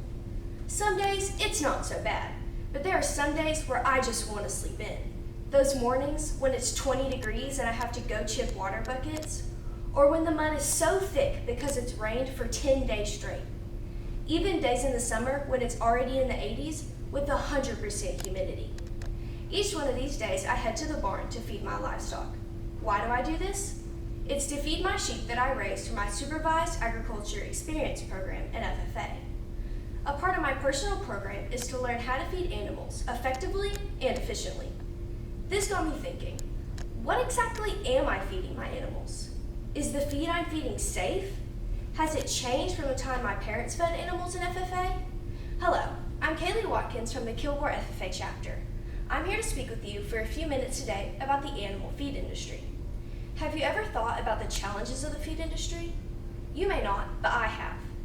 Before talking about the challenges, let's first discuss the industry a little more and dive into some of its history. In the 1960s, era of change around the world, animals' feed were no different. They began to change from just corn to better rations with combinations of corn, vitamins, and minerals needed by animals. With changes of freedom and equality, we also started modifying our livestock's feed for the better. Before the feed industry realized that most doesn't always mean the best, feed consisted of fatty acids and saturated fats. Now feed consists of high energy products such as molasses and high protein such as corn. One day I was on social media and I came across two pictures. The first was the Houston Livestock Show Grand Champion Market Hog of 2019. He was super fresh and had an amazing loin. The second was the Houston Livestock Show Grand Champion Market Hog of 1942. Now, I don't mean this to be rude, because what was considered ideal then is different from today, but that had to be the fattest pig I have ever seen. Comparing livestock from the 1960s to now is like comparing a rock to a gorilla. They just have nothing in common. The current show ring winners have a clean front with muscling and are fresh, which means they have a youthful and hydrated look. Years ago, freshness and muscling didn't matter. The industry standard was short, deep, and excessively fat livestock. Why have the industry standards in livestock changed so drastically through the years? The industry is like every other. As science and technology advances, we learn more, which helps to drive trends. From wearing the latest name brands, having the info, to carrying that Stanley water bottle, trends drive what we buy. The same factors exist in livestock. The industry changes to mirror the latest styles. What style will it be this year? How do we achieve these different looks? Well, the first is with genetics. The second is with what your animal is fed. With changing demands, there will be a new feed or additive that thoughts their product can give the showman their desired look. Scientific advances and research, along with animal nutritionists, have opened the doors to a wide variety of feeds and additives that are on the market for whatever a livestock producer may need. The American Feed Industry Association, or AFIA, is the association that most all feed manufacturers belong to. The AFIA is continually devoting resources to develop and increase the ability of feeds and additives in the livestock industry. Developing and producing a quality feed does not come without its own set of challenges. One of the challenges the feed industry faces is ingredient shortages. According to the Feed and Grain magazine, the animal food industry is currently facing a grain shortage, which is a main ingredient in almost all feeds today. COVID greatly affected the supply chain, and it has yet to recover. Transportation challenges continue to affect the grain industry. These include congestion at ports to inadequate rail service. The ongoing war in Ukraine continues to impact supply chains, which only boost wheat and corn prices. Constant Coleman, AFIA President and CEO, states, "While we've made great gains over the past year in resolving supply chain issues at America's ports, the U.S. animal food industry is continuing to navigate the global shift in grain and fertilizer supplies due to Russia's invasion of Ukraine and higher energy costs, increasing pressure throughout the marketplace. Volatility in the market is expected to continue until markets are stabilized, which doesn't look to be anytime soon." Another challenge the feed industry faces is climate. Weather-related issues are a large reason there are ingredient shortages. Unpredictable weather creates a special set of challenges for those who produce animal feed products. Feed manufacturers constantly have to work with crop producers to keep their supply level adequate. Feed manufacturing can be a very unpredictable job because you never know if you're going to have the ingredients to produce your product. Labor challenges continue to affect all industries, and the animal food industry is no exception. The COVID pandemic caused a serious deterioration in America's workforce, one that continues to suffer today. Agriculture in general faces a huge challenge as less and less people work in these areas. In addition, agriculture companies continue to entice employees with financial incentives, flexible work schedules, and increased wages. The final challenge I will speak about today is the increased expense to produce animal feed products. Forget feeding animals. What about feeding people? Me, you, us. We can tell the production cost has risen just by checking out at the grocery store. Or what about my favorite fast food restaurant, Chick-fil-A? It costs me almost $20 to eat there now. Just as we see these costs increase, animal food producers see the price for feed continue to climb. Think of the feed industry as a circle. As the production cost of feed rises, this causes the price of feed for livestock producers to increase. This means it becomes more expensive to buy meat, and that expense is ultimately passed on to the consumer. Studies show that the cost of feed has risen 16% since 2021. This is a huge challenge in the feed industry because as the cost of feed rises and it becomes too expensive to raise livestock, producers sell out. These sellouts reduce the demand for quality meat products, yet feed manufacturers still have money invested in research and manufacturing. The ripple effect of large-scale animal reduction ultimately hurts producers, manufacturers, and farmers producing products for feed rations. After taking an in-depth look at all the aspects of the feed industry, from its history to its constant obstacles, that the AFIA, feed manufacturers, and producers face, I am very appreciative of all the animal food products in today's market. In today's modern livestock era, it is important that feed manufacturers work with crop producers to develop a quality ration that meets the ever-rising demand for quality meat products. We must work together to feed our ever-growing population. The next time you venture into Tractor Supply or your local feed store and see a large variety of feeds and additives, I hope you will appreciate all the work that goes into producing that product. I know I will. Thank you. So I know when we were raising animals, we experimented with different feeds and brands at times. Have you ever done that? Yes, sir. So I started showing livestock my freshman year of high school, and I started showing lambs. That was my first project. And I started that lamb out on the Purina Honor Show lamb feed that has a crude protein of 15%.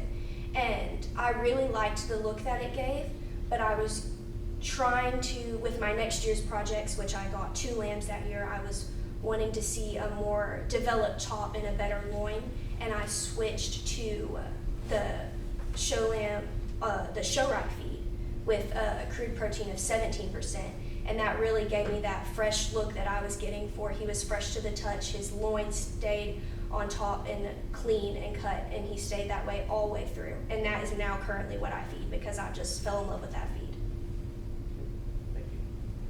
Why did you pick this topic today? I picked this topic because I'm a very big advocate for agriculture, and I hear people constantly all the time. Some of my best friends talk about how it costs them so much money to buy whatever they want at the grocery store, eat this food, and I wanted to inform people that these prices are rising because we're having so many problems getting grain and other products that are other ingredients that are being in feed.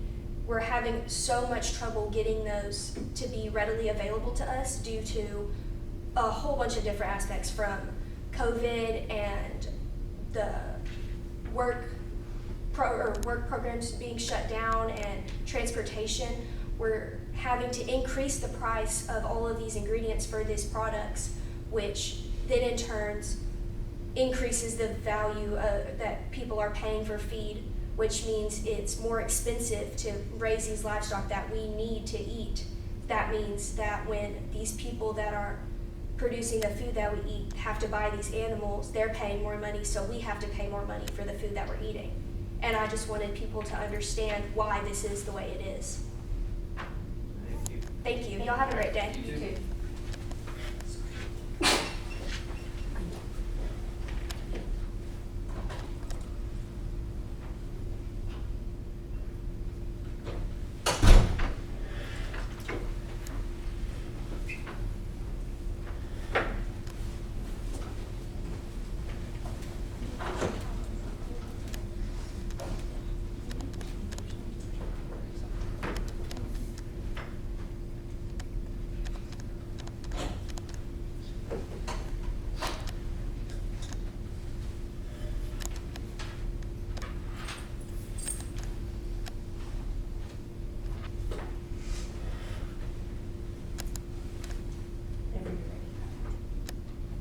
Two operating rooms, 2 prayers, 1 answer.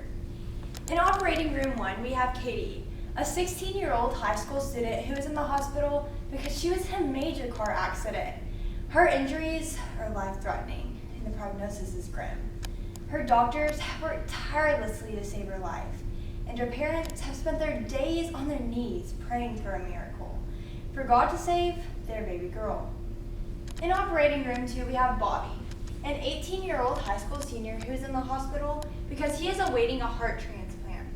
He was born with a defect, and his conditions have worsened over the years to the point of a critical status. The only answer to saving his life is receiving a donor heart. Soon, very soon. Bobby's parents have also spent their days praying for a much-needed organ donor. Now, Bobby's parents have been informed that there is a young lady in the hospital who proves to be a match, but the coming days will determine his and her destiny. Can you imagine this scenario? Katie and Bobby's parents in the same hospital chapel, both praying for their babies? Unfortunately, in order for one child to live, the other must die.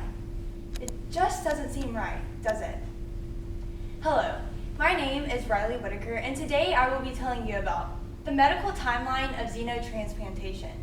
How xenotransplantation, when paired with genetic modification and cloning, can close the supply and demand gap for organ availability, and why we as agriculturists should advocate for this new option in the medical field. 114,000. That is currently the number of individuals on the waiting list for an organ transplant. Think about it, 114,000. And out of that heart-stopping figure, less than 34,000 transplants are performed each year. A new name is added to the list every 10 minutes. Every single day, 20 people die waiting on an organ transplant. The numbers are staggering, and the supply and demand for organ availability is growing further and further apart with every passing year. This is a problem.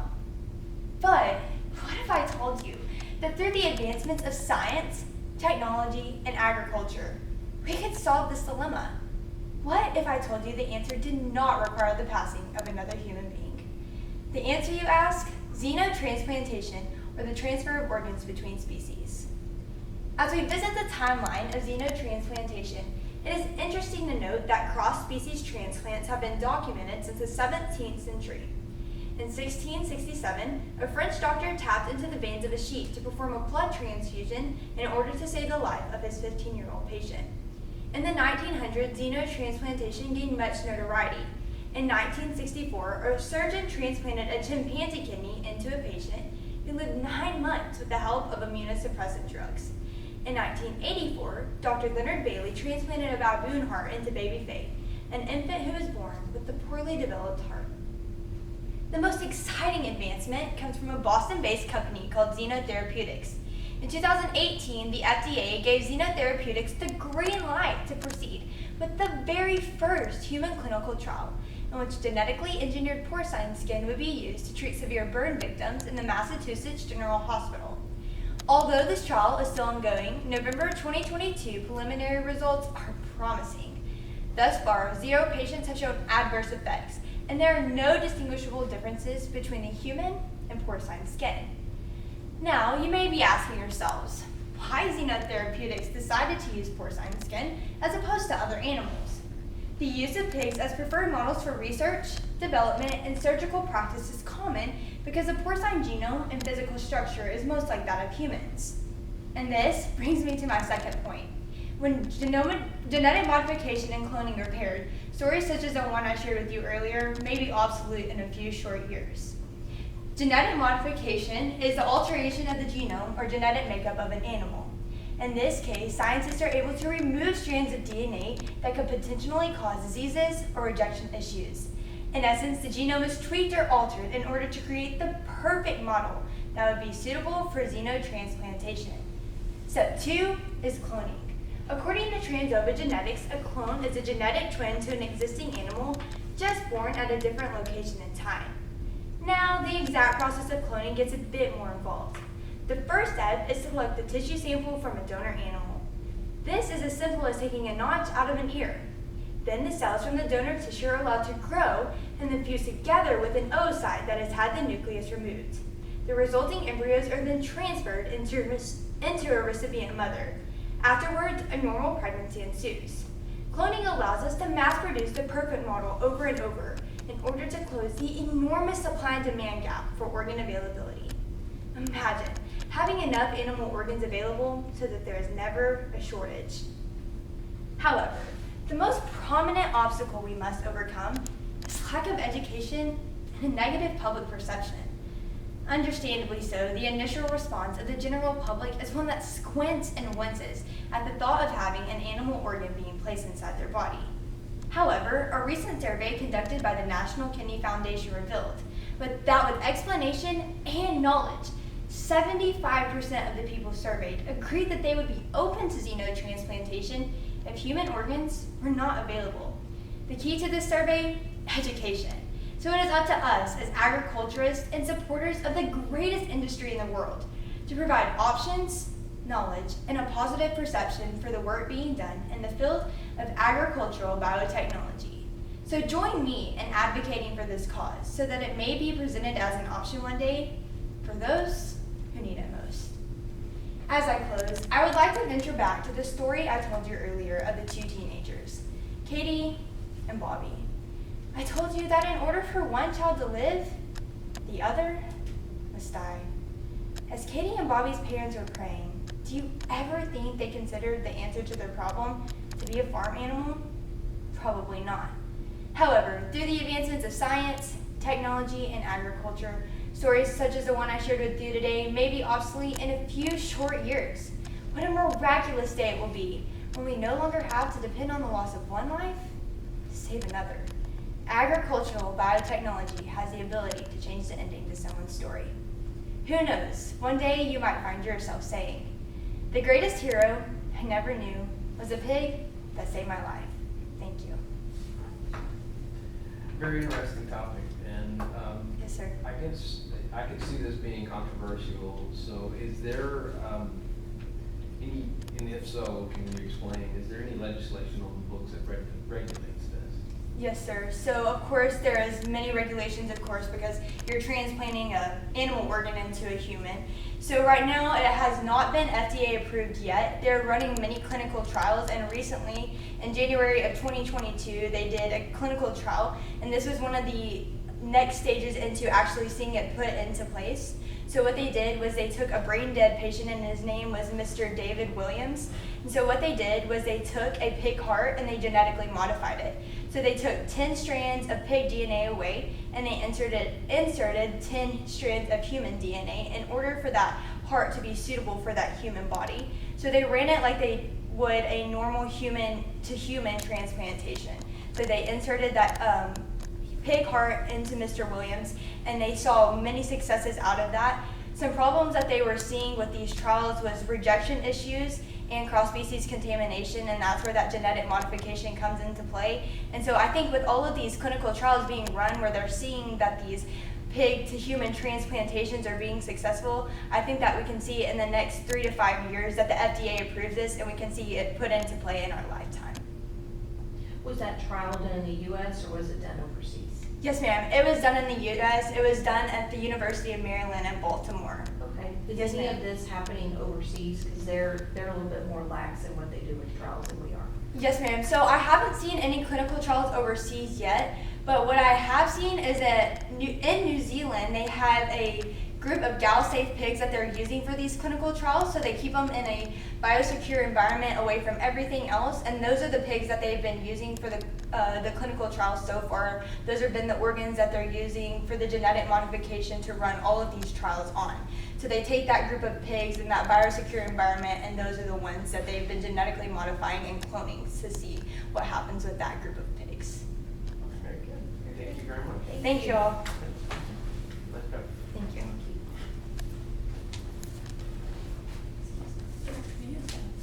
Would you like a copy of my speeches? I have it tagged with a second message for each. Whenever you're ready. The daunting statistic that we will be responsible for feeding 9.8 billion people by the year 2050 has been pounded into our heads, and that overwhelming task will fall upon my generation's shoulders. So, we all know crops grown resistant to pests, drought, and weeds are considered the holy grail of farming. Animals grown to be more productive and efficient while still considering animal welfare and the environment are critical for today's farmer.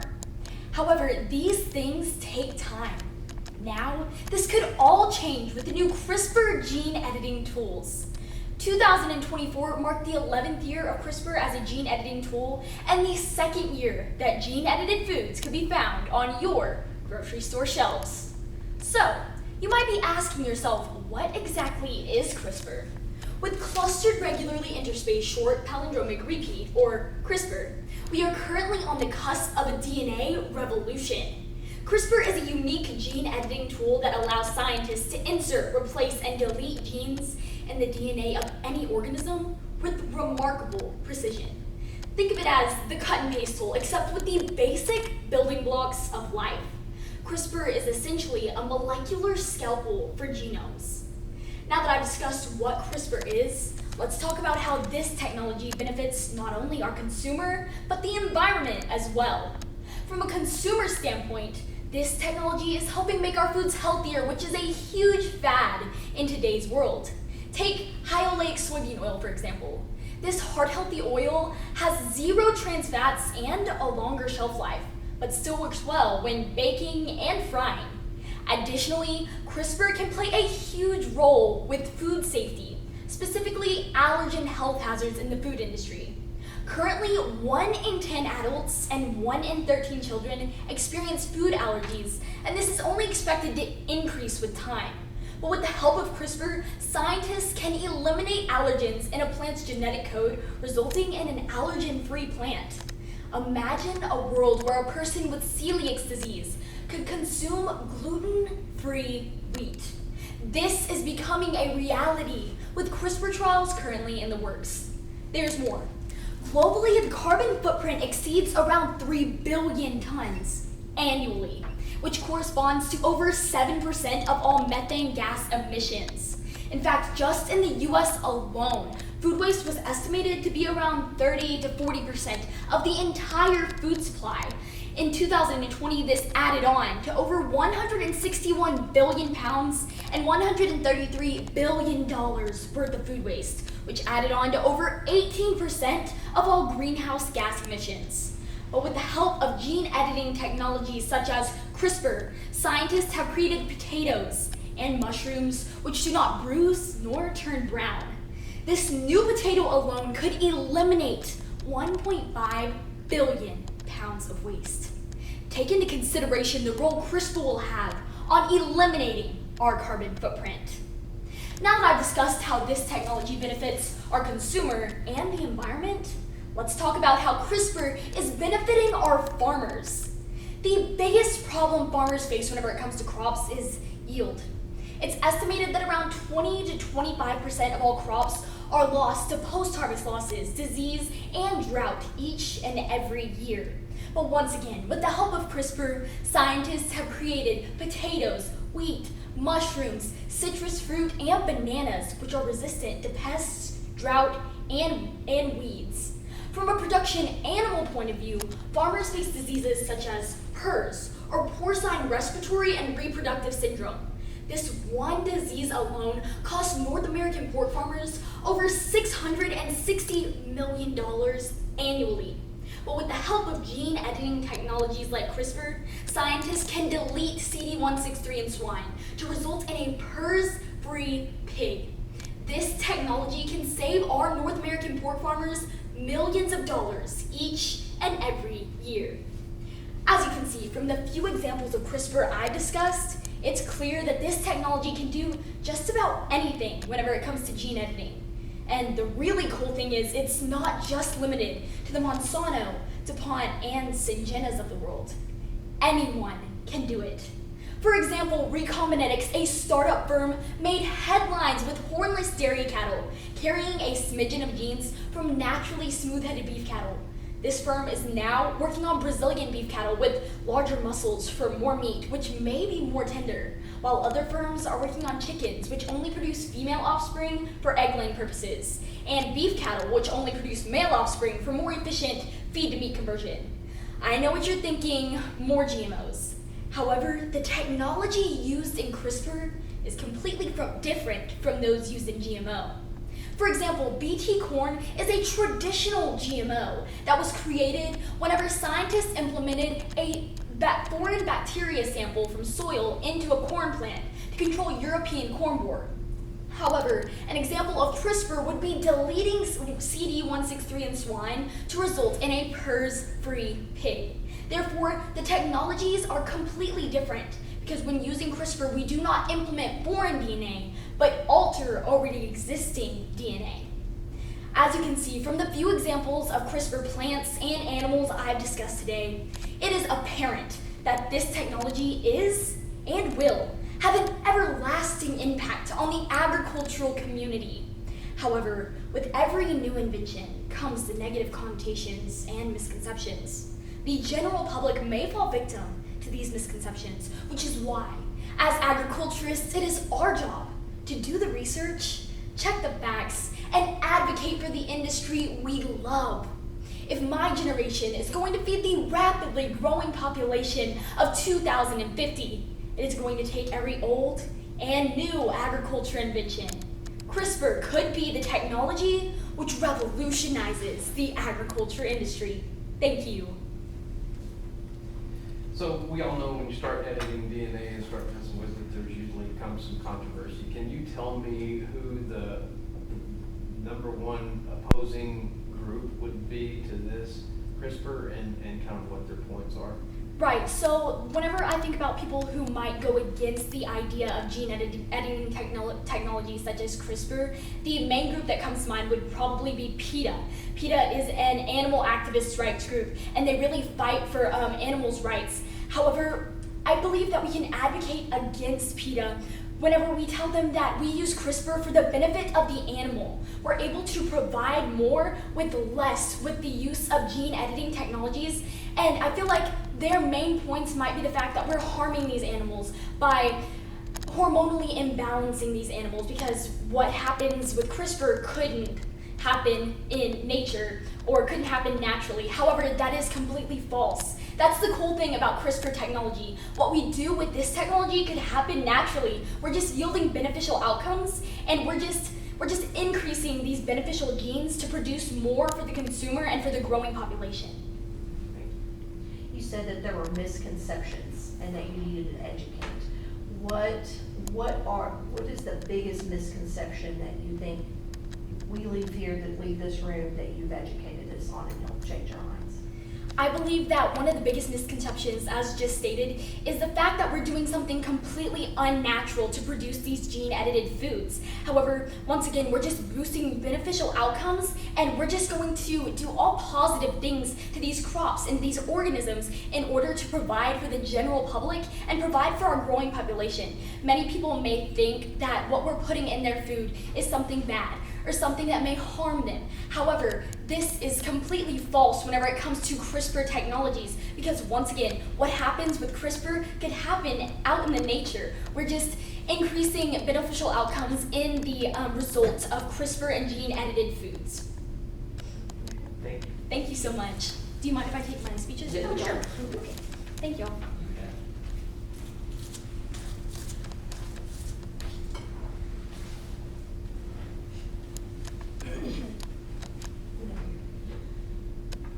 Pow, bam, pop, smash. These sounds resonate with us as symbols of superheroes, such as Batman, Spider-Man, or the Incredible Hulk. We immediately understand the impact of their superpowers fighting against evil villains. Today, I'm here to tell you about a new superhero that fights against sprains, muscle and joint soreness, and swelling in livestock. These villains not only cause pain and stress toward the animal, but impair their ability to perform in the show ring. In performance events like horse shows, rodeos, and other competitive events, the cold laser treatment for livestock is as fast as Flash and as powerful as Hulk. It is a weapon we need to add to our arsenal across the livestock industry. Never heard of the cold laser? It is a handheld cordless machine which uses powerful superpulsing, infrared blue, and red radiances to provide pain relief in animals. The technique is called cold laser therapy because the low levels of light aren't enough to heat body temperature. During treatment, different wavelengths and outputs of low levels of light are applied directly to the targeted area. The body tissue then absorbs the light. This stimulates healing, as the near-red and near-infrared light causes a reaction, and the damaged cells respond with a physiological reaction which promotes regeneration. It is faster than a speeding bullet. No, really, it does only take a few minutes to be administered to the animal. However, though some of the relief may be immediate, complete healing can take up to a week or more. These treatments can be extremely beneficial to animals suffering from strains, stiffness in their joints, and general soreness commonly brought on from being hauled. Because of this, the cold laser is taking the livestock show industry by storm. These therapy sessions are able to be performed on animals before they show to help ease pain and stiffness. It is a great and ethical solution to pain relief as it is non-invasive and requires no drugs to be administered to the animal. Personally, I have used it on most, if not all of my show barrows in the last 3 years. In the 2021 stock show season, I exhibited the Grand Champion Barrow at the San Antonio Livestock Show and the Reserve Grand Champion Barrow at the Houston Livestock Show. I feel confident that the procedures performed on my projects helped them achieve these successes. In both of these cases, these barrows have become stiff in their movement due to the stress of the long haul to the show and the intense feeding schedule that they were on. Thanks to cold laser therapy, we were able to get these barrows back to peak performance condition and bring home the banners. Cold laser therapy offers advantages to other components of the livestock industry besides stock show animals. In fact, the popularity of the cold laser is growing rapidly across different realms of the livestock industry. It has become a common practice in the rodeo world. Horses used in timed events and animals used in rough stock events spend a lot of time on a trailer, being hauled from rodeo to rodeo. This can cause a great deal of muscle and joint soreness from the bouncy life on a trailer. The events they perform in can also take a toll on their bodies. Often, there is little recovery time in between each event. From the intensity of a horse running a barrel pattern to the bulls every single time they are let out of a chute, stress and strain occur. Rodeo stock often suffer from muscle soreness, inflammation, and stiffness, which can interfere with their performance. Cold laser therapy can help keep these tremendous athletes at the top of their game. And speaking of athletes, yes, cold laser therapy has been approved for use in humans and can achieve the same incredible results that it does in animals. It is growing in traditional medical practices, such as complementary or alternative therapies to prescription drug use. And just as in animals, it is commonly used to relieve pain, inflammation, stiffness, and reduce swelling. The fact that it has the ability to treat all of these symptoms both pain-free and drug-free means it really does have superpowers. Want an example? One of my high school friends, who is a successful high jumper, swears by the cold laser treatment. She has jumped and practiced so much that she has developed shin splints, which are extremely painful when she walks, much less jumps. After undergoing cold laser therapy, she was not only able to compete, but qualify and medal at the state contest. Cold laser therapy is being used extensively by veterinarians. In addition to the conditions already listed, it is commonly used to treat injuries, arthritis, back disc problems, musculoskeletal abnormalities in cats and dogs. It can even be used to regenerate nerve tissue after surgery. According to one vet, dogs find the treatment relaxing and tend to enjoy the treatment. As with any new treatment for livestock, more research needs to be done. More questions need to be answered. It is recommended that the treatment be administered by a trained technician, a qualified practitioner, a veterinarian, or under the care of a doctor in the case of humans. Since lower level lasers can be used at home, they can be purchased for less than $500. Of course, more effective, higher level, more professional lasers are much more expensive. Another advantage of cold laser therapy is that it is as clean as Captain America. I say this because at this time, there are no harmful side effects to cold laser therapy. Just as some superheroes wreak havoc as they fight villains, many of the current treatments that we use have harmful side effects or cause other problems, which can range from constipation to kidney problems. We live in a time where many treatments are banned, and others have long elimination times. For example, aspirin has a 48-hour withdrawal time, and in many injuries, tissue damage is the problem, and we can only treat the symptoms. Cold laser therapy allows us to directly address the tissue damage and promote overall healing. As our world continues to advance, the livestock industry must advance with it. We have seen incredible progress in animal science, from preventative vaccines to antibiotics. The world of animal therapy has evolved at the same pace as human therapy. I believe the next step for the livestock industry, in the terms of pain management and therapy, is the cold laser. It is as fast as Flash, strong as Thor, and has incredible superpowers. In fact, as it helps promote regeneration of damaged cells, the results are as dynamic as the entire Marvel Universe. Thank you. very interesting topic. You talked about it replacing other things. So in the case of your Barons, what did this laser treatment replace? If you didn't have that, what would you have done?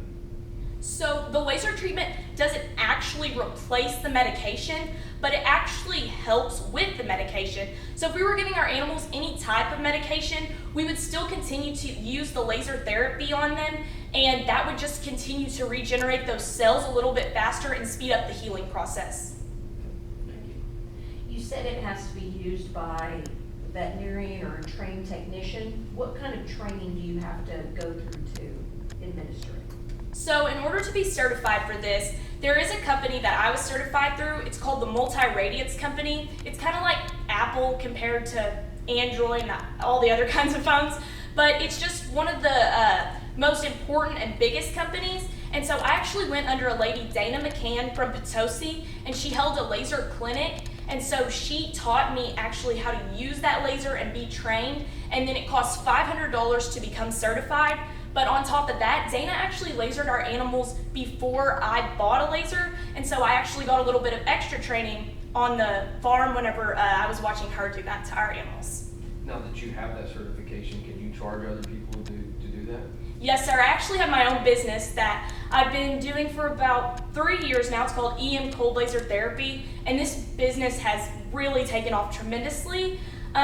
So the laser started in the barrel racing industry, and I would say over the last 5 or 6 years, it's become so common in livestock. And so whenever I got one, I was super excited to start my own business, and now a lot of my clients are kids from my local school farm. We laser all of our animals. I laser many humans and student athletes at my school because during this time of the year, basketball, football, track, there's a lot of ACL injuries. And so on top of the animal side, I've also been able to work on humans. So that's been really cool. Oh, Thank you.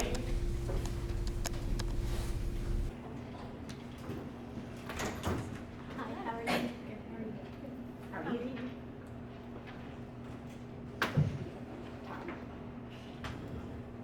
Well, Crockett, congratulations. It's an awesome job that you made it to the final round. Good job.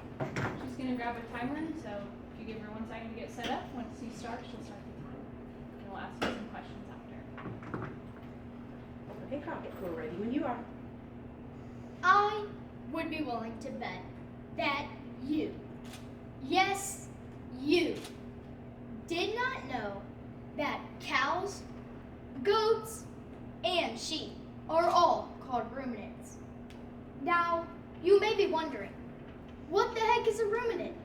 And that's what I'm here for.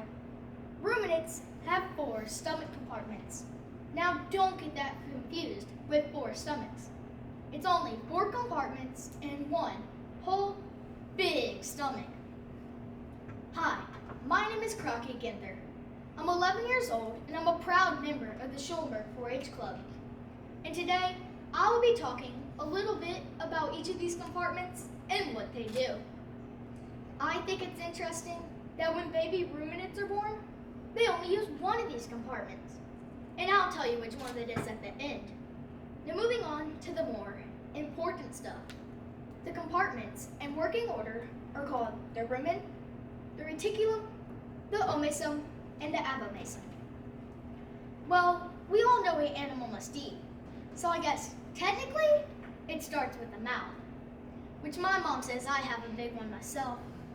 Once the ruminant chews and swallows the feed, it goes to the esophagus and enters the rumen. The rumen is the first working compartment and sits on the left side of the ruminant's body. The rumen is the largest out of all the compartments and has a lot going on inside. This is where a very complicated process known as microbial digestion takes place. For these markups to survive, the rumen must maintain a slightly acidic environment of 5.8. If this pH level becomes any more neutral or acidic, these microbes will no longer be in a healthy nor happy environment, and they will not be able to do their job, which can lead to your animal getting sick or maybe even dying, and that would not be a good thing to have on your hands. These microbes will start to ferment the feed over time, which causes a real stink when the animal belches. And since fermentation takes place in this compartment, we also refer to the rumen as the fermenting vat. These microbes are crucial to the health of the animal because when carbohydrates are taken in, these microbes turn them into the three major volatile fatty acids: acetate, propionate, and butyrate, which is responsible for providing up to 70% of the ruminant's energy.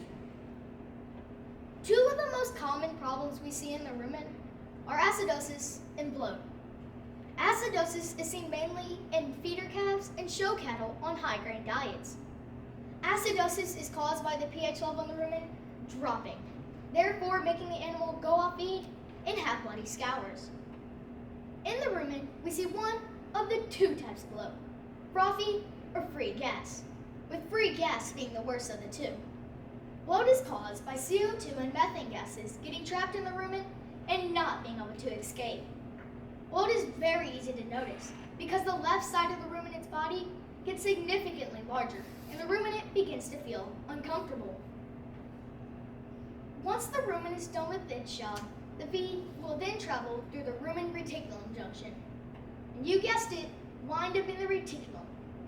The reticulum is much, much smaller than the rumen and is also known as the honeycomb because when opened up, this compartment looks just like a honeycomb. But I would bet it does not taste like honey, even though it is an edible compartment known as menudo. The reticulum regurgitates the feed by eructation, and once the feed reaches the ruminant's mouth again, it's now known as cud. That cud will then mix with the slightly above neutral pH level saliva to help moisten the cud and buffer the pH level. Ruminants can spend up to 8 hours a day chewing their cud, and they like to do this while laying down and resting. One of the most common problems we see in the reticulum is hardware disease. Hardware disease is caused by your ruminant picking up a foreign metal such as a nail. That metal will cause the problem in the reticulum. If noticed soon enough, you can orally give your ruminant a magnet, which will catch that metal and keep it from going any farther down the system, causing any more damage. Once the reticulum is done with its job, the feed that did not start the process again will travel to the omasum, where water is absorbed. The omasum is pretty small and round, and since so much water is absorbed here, it's drier than all the other compartments. When opened up, this compartment looks just like the pages of a book, and that is also why it's known as the Butcher's Bible. But not a whole lot more happens in this compartment, so moving on to the last compartment, but still very important, the abomasum. The abomasum is the last working compartment and is also known as the true stomach because according to a research conducted by the University of Minnesota, this compartment is similar to yours and my stomach. In the abomasum, enzymatic digestion takes place. These enzymes are the last step to getting the nutrients from the feed that is needed. And guess what else? This is the first working compartment in a baby ruminant. See, I told you I would tell you. After this step, the leftover feed goes through the intestines and hits the ground with a splat. That splat is also known as manure. That manure will then help fertilize the grass to start the process all over again. And that completes the process of rumination. What got me interested in this topic was whenever my first show steer Beefy bloated on us. We took him to the vet, and the vet said his microbes were out of whack. But luckily, he was okay. All we had to do was pull his feed, give him hay, and walk him. I hope you were able to learn something about the 4 compartments. The rumen, first working compartment, microbial digestion. The reticulum regurgitates the feed. The omasum, where water is absorbed, and the abomasum, enzymatic digestion. Thank you, and do you have any questions? Good job, Crockett. That's a lot of big words for a little boy to say and understand, so I'm very impressed. One question I had for you, you talked about bloat and acidosis. You also talked about your own steer experiencing that. Are there preventative things you can do with your cattle or your other livestock projects, your ruminants, to possibly help alleviate bloat from happening? So, one of the preventative things that you can do to help kind of prevent bloat is give them plenty of rough hay. because that'll help move the papillae and the rumens to keep the rumen moving. But that's pretty much it you can really do to prevent bloat. Good. Okay, what are some of the benefits of them chewing their cud? So what other health benefits does that process have? So one of the benefits of chewing cud is not only so then they can get the maximum protein and energy out of the grass and their feedstuffs, but like I mentioned with the saliva, it can also help go back through the rumen and buffer the pH level so you don't get into acidosis levels. Very good. Do you have any more questions? I think I've learned a lot. Thank you so much, Crockett. Are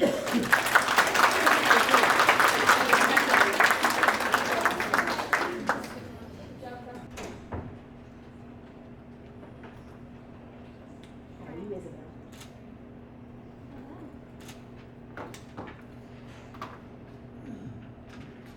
Congratulations on making it this far. Are you ready? Okay, we'll start the timer whenever you start. Let's take a trip back in time. Let's think back when you were 5 years old. What did you want to be when you grew up? It was just 5 short years ago for me, and I wanted to be a singer or a dancer, maybe even a teacher, just like my favorite, Miss Bonner. Today I want to be an FBI investigator, and to be honest, I've also thought about being a cattle rancher. A rancher? Really? That's right. And as a female rancher, I'd be in fantastic company with incredible business-minded women, focused on the production of our world's food. Hi, my name is Isabel King, a 4th grader from Navarro County 4-H, and a proud female agriculturist. No doubt that girls like me are changing what a rancher looks like. Thankfully, we've had women pioneers in agriculture to pave the way with their forward-thinking, hard work, and business practices. But the impact of women agriculturists isn't limited to the rancher farm. Women are making their mark in other areas. As educators, women are inspiring the next generation of farmers and ranchers by passing on their knowledge and experience. In the border, women are taking on leadership roles and bringing fresh perspectives to the table, helping steer companies towards success. In politics, women are advocating for policies that support agriculture. In the science lab, women are conducting groundbreaking research that is helping to shape the future of agriculture. In short, women are making major contributions to our agriculture industry in a variety of roles. Let's take a closer look at women in ag. According to the 2017 Census of Agriculture, women accounted for 36% of the country's 3.4 million producers. Half of all farms had a female producer. 9% of farms were run entirely by women. These female-operated farms accounted for 38% of U.S. agriculture sales and 43% of U.S. farmland.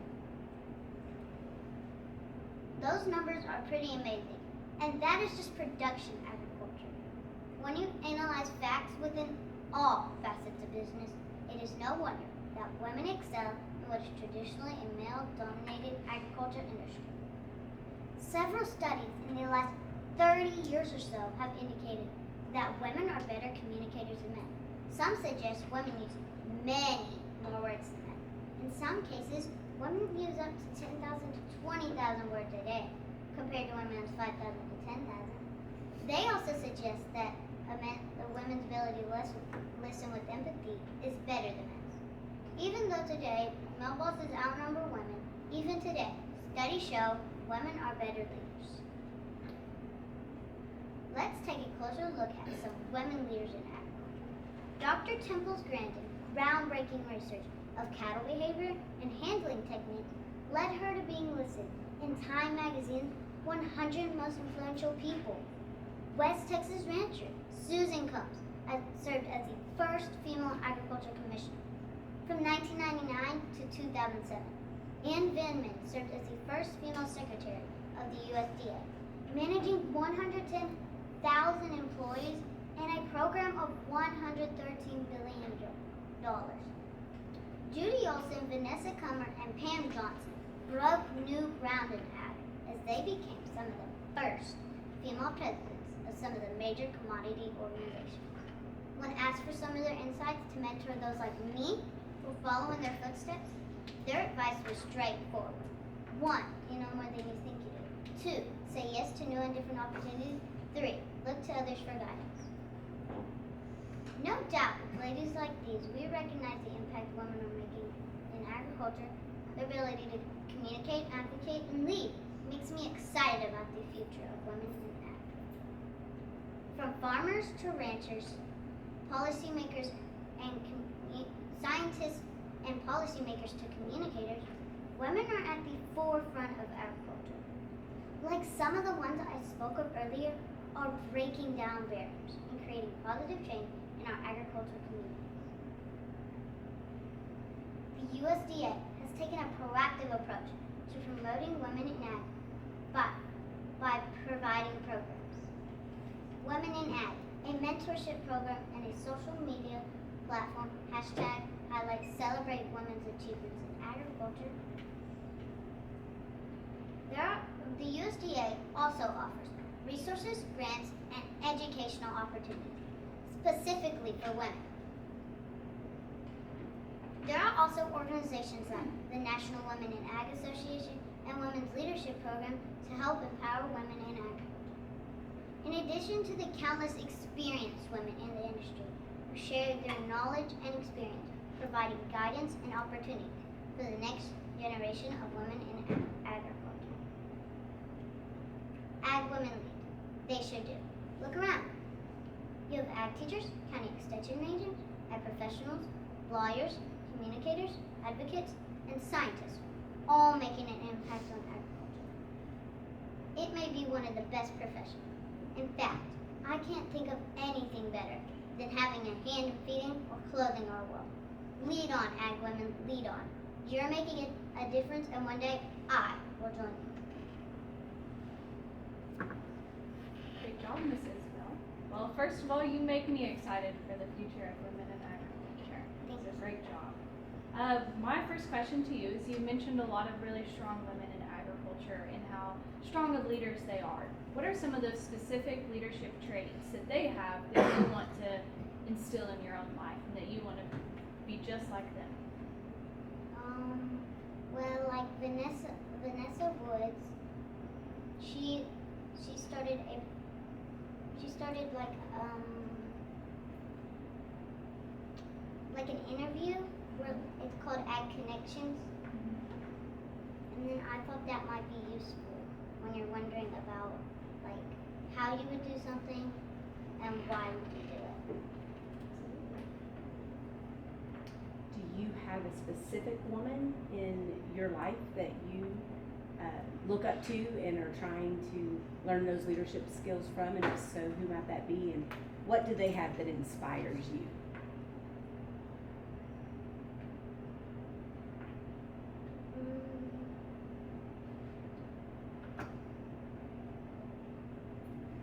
Some woman in your life that you look up to.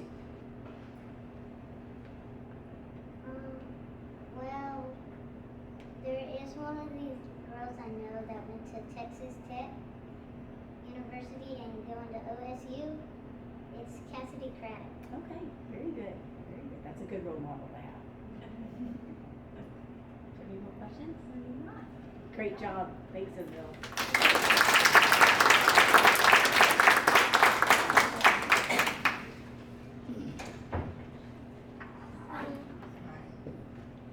First of all, congratulations on making it to the final round. It's really awesome. Just going to start the timer whenever you're ready to go.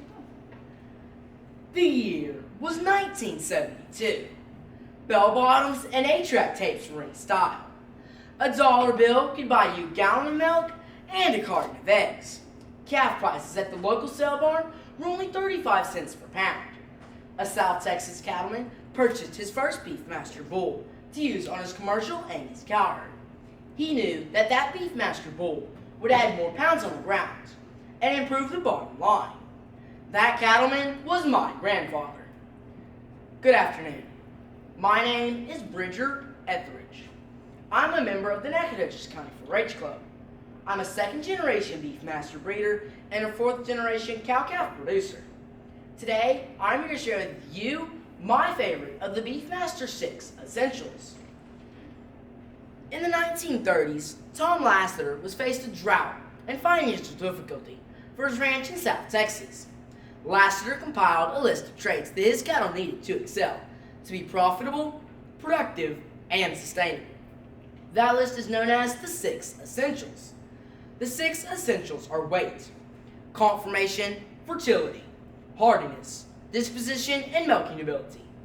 Those are the 6 traits that Mr. Lassiter used to develop the Beefmaster breed. In the book, The Beefmaster Story, by Kathy Pobant, Lassiter states, "You can develop any 5 of the 6 essentials to perfection, and without that one you left out, whichever one it may be, that animal has no value as a breeding animal." Just like my grandfather, my favorite of the essentials is weight. Although my favorite, it's not entirely independent from the others.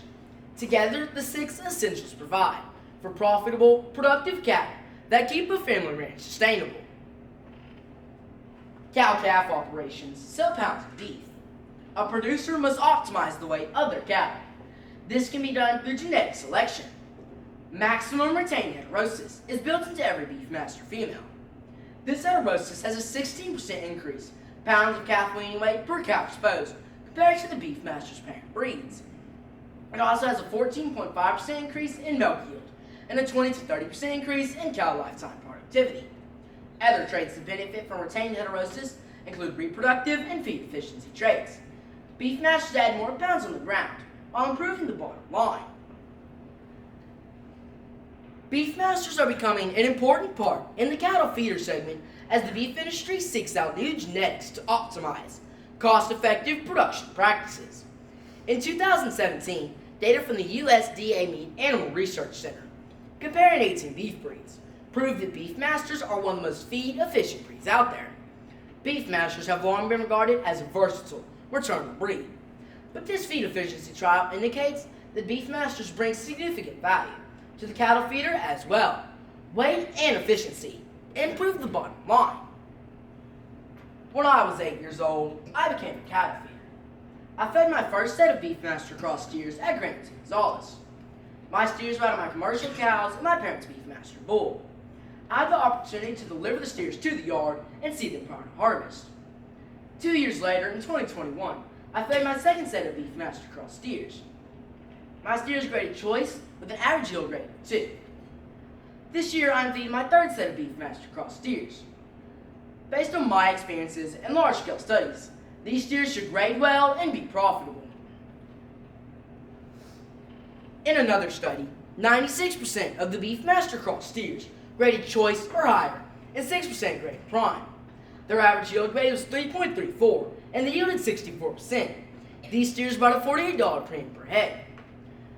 Feed yard managers reported excellent feed conversions of high 4s to low 5s, of pound of feed to pound of gain. This means more profitability. Producers James Skelkin and Zach Vaughn reported excellent feed conversions on their Beefmaster and Beefmaster cross steers. They state that the faster the steers convert feed, the less number of days on feed. Their input costs are also less, what they attributed to healthier steers less than 0.25% death loss in the yard. Pounds pay and feeders don't pay on dead calves. Former Erskine and Dahl feed manager Mark Sabrinick states that your dry matter conversions can impact your cost of gain, especially with increased feed prices. With advancements in DNA and genomic testing, producers can quickly make improvements to quality rate in their cattle. Skelkin and Vaughn resorted to 75% or greater in their cattle grading choice or higher. Healthier steers with higher yields and higher feed efficiencies means more profitability. Weaning weight reflects the milking ability of the dam. A cow must wean a calf that's greater than 500 pounds or more to be profitable. Milk contributes 60 to 70% of the calf's weaning weight. Beefmaster mamas have good functional udders. Their feed efficiency add more pounds on the ground for the producer. In a research study, it showed that feed-efficient steers have heifer-mate counterparts that are also efficient on pasture as cows. Utilizing more feed-efficient cattle with less input cost means more profitability. Although weight is my favorite of the Beefmaster 6 essentials, it's not entirely independent from the others. Together, the 6 essentials provide for profitable, productive cattle that keep a family ranch sustainable. Beefmasters add more pounds on the ground to retain hemosis, improve productivity, higher yield grades, and better feed efficiencies. Beefmasters add more pounds on the ground while improving the bottom line. My grandfather was on to something in 1972. It just wasn't his bell bottoms. Thank you.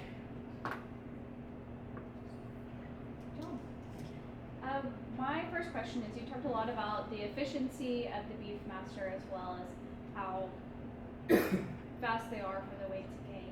How much faster are they days on feed compared to Angus or just whatever your typical commercial cattle? So, most Beefmasters that I've seen, Dr. Joe Mass just released a study that without the drought, it showed that they were on feed 160 days.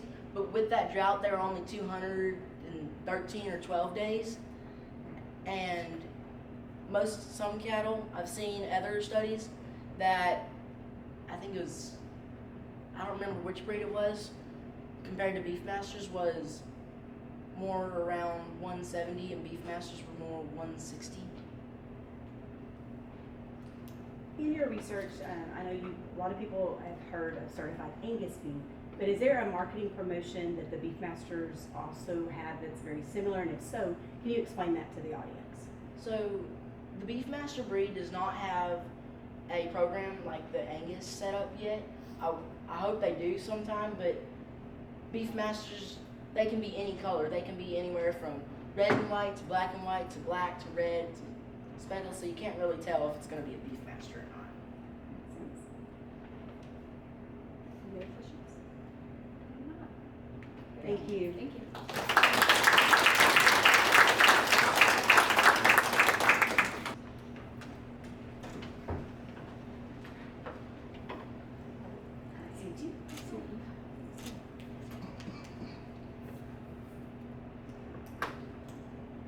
Okay, congratulations on making it this far. And whenever you're ready, we'll start the timer. As I look into my crystal ball, I am frightened by the scenes I see. Family cattle ranches are few and far between. Grazing cows are no longer seen as I cruise along the country roads. And beef, well, it's not what's for dinner anymore. This glimpse into the future is sad. It's terrifying. It's disheartening. It's what our children and grandchildren will know as reality if we as agriculturists do not take a proactive approach in educating consumers and supporting the beef industry. Hi, my name is Keely Whitaker, and today I'm going to be talking about some common myths and unknown truths surrounding the beef industry and the new craze of lab-created meat. Now, I'm certain that most of you have heard that beef should be thrown to the wayside and people should start eating lab-created meat. But why? What's the reasoning behind these claims? There are 3 specific reasons why this new meat should take the place of a good old steak. Number 1, it'll help save our planet. Number 2, it'll prevent animal cruelty. And number 3, it's healthier for humans. I've heard all these claims and decided to do my own research. My findings were astonishing, and I now realize that there are a lot of myths and misconceptions floating around. Let's begin by talking about the premise that lab-created meat will make great strides in saving our planet. According to the EPA, agricultural greenhouse gas emissions, and that's not just cattle, but the entire agricultural sector only accounts for 10% of all emissions. That's far behind the 29% for transportation, 25% for electricity, 23% for manufacturing, and 13% for commercial and residential emissions.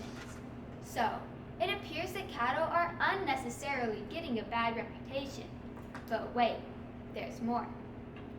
The most concerning fact that the media leaves out when informing consumers is that clean meat doesn't necessarily make a clean environment.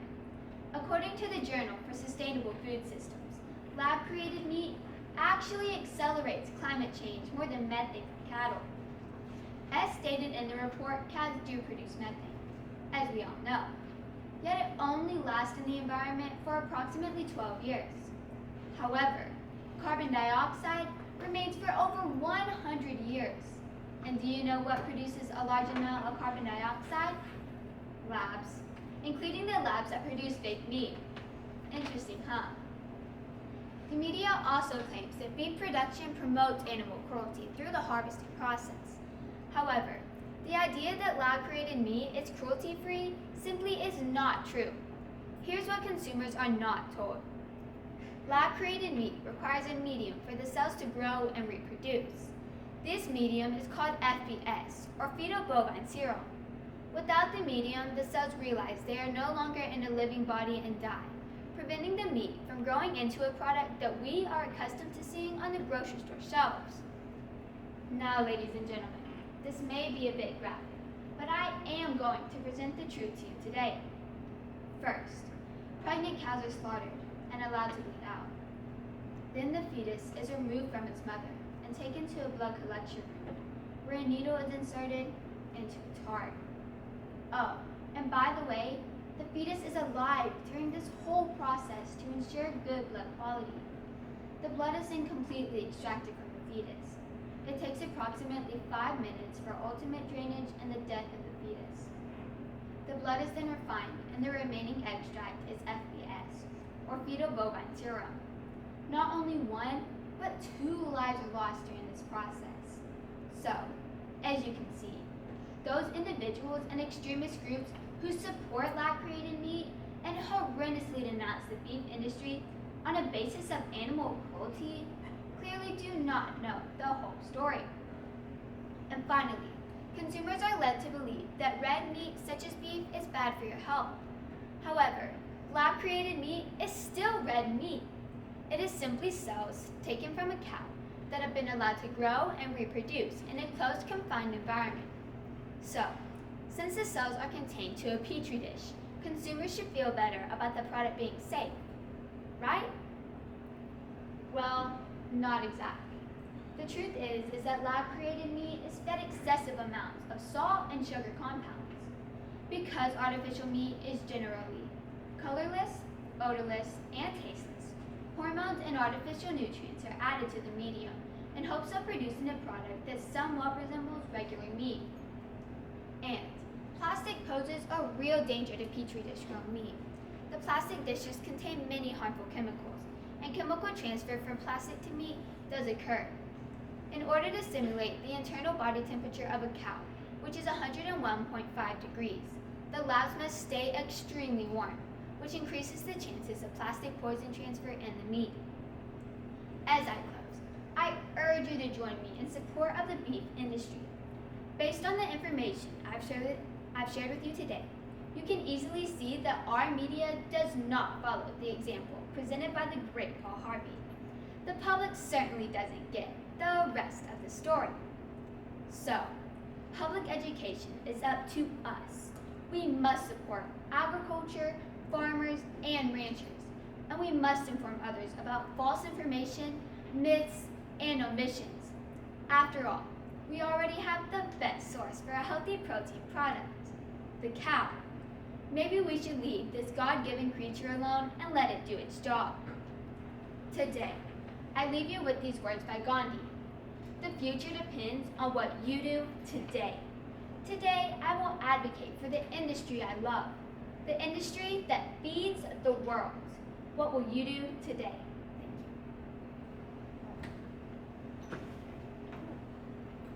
Well, I'll ask you the first question, Keely. Just like you ended right there, what are you going to do? So what ways do you advocate in your home community for agriculture and the beef industry?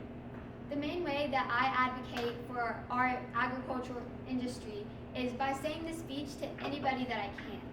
I say it to many clubs and organizations in my town and my community, and I say it to my teachers at school, and I pretty much just say my speech to anyone who will listen.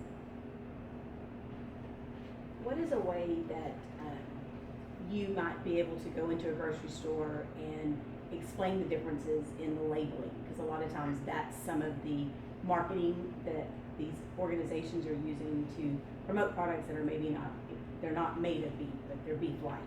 So is there something you could do in a local grocery store, et cetera, to do a marketing effort, just so consumers know that even though it may say beef or look like it says beef within their title, it may not truly be that, so they know what they're purchasing? Yes, ma'am. I think that if I was watching someone try to buy real beef in a store and they weren't necessarily buying the real deal, I would just make sure that they're looking at all the stickers on the meat and making sure that it's just the ones that are the real beef. One quick question. Is this currently on the market here in America right now? No, ma'am. It's not. It was approved, USDA approved for America, but it's not in the grocery stores. But in China, they have lab-created chicken nuggets from a company called Eat Just, and the chicken nuggets are $50 a piece for one chicken nugget. And in America, some of the new brands that are creating lab-created meat are offering the lab-created meat to high-end restaurants in the San Francisco area. Thank you so much. Thank you so much.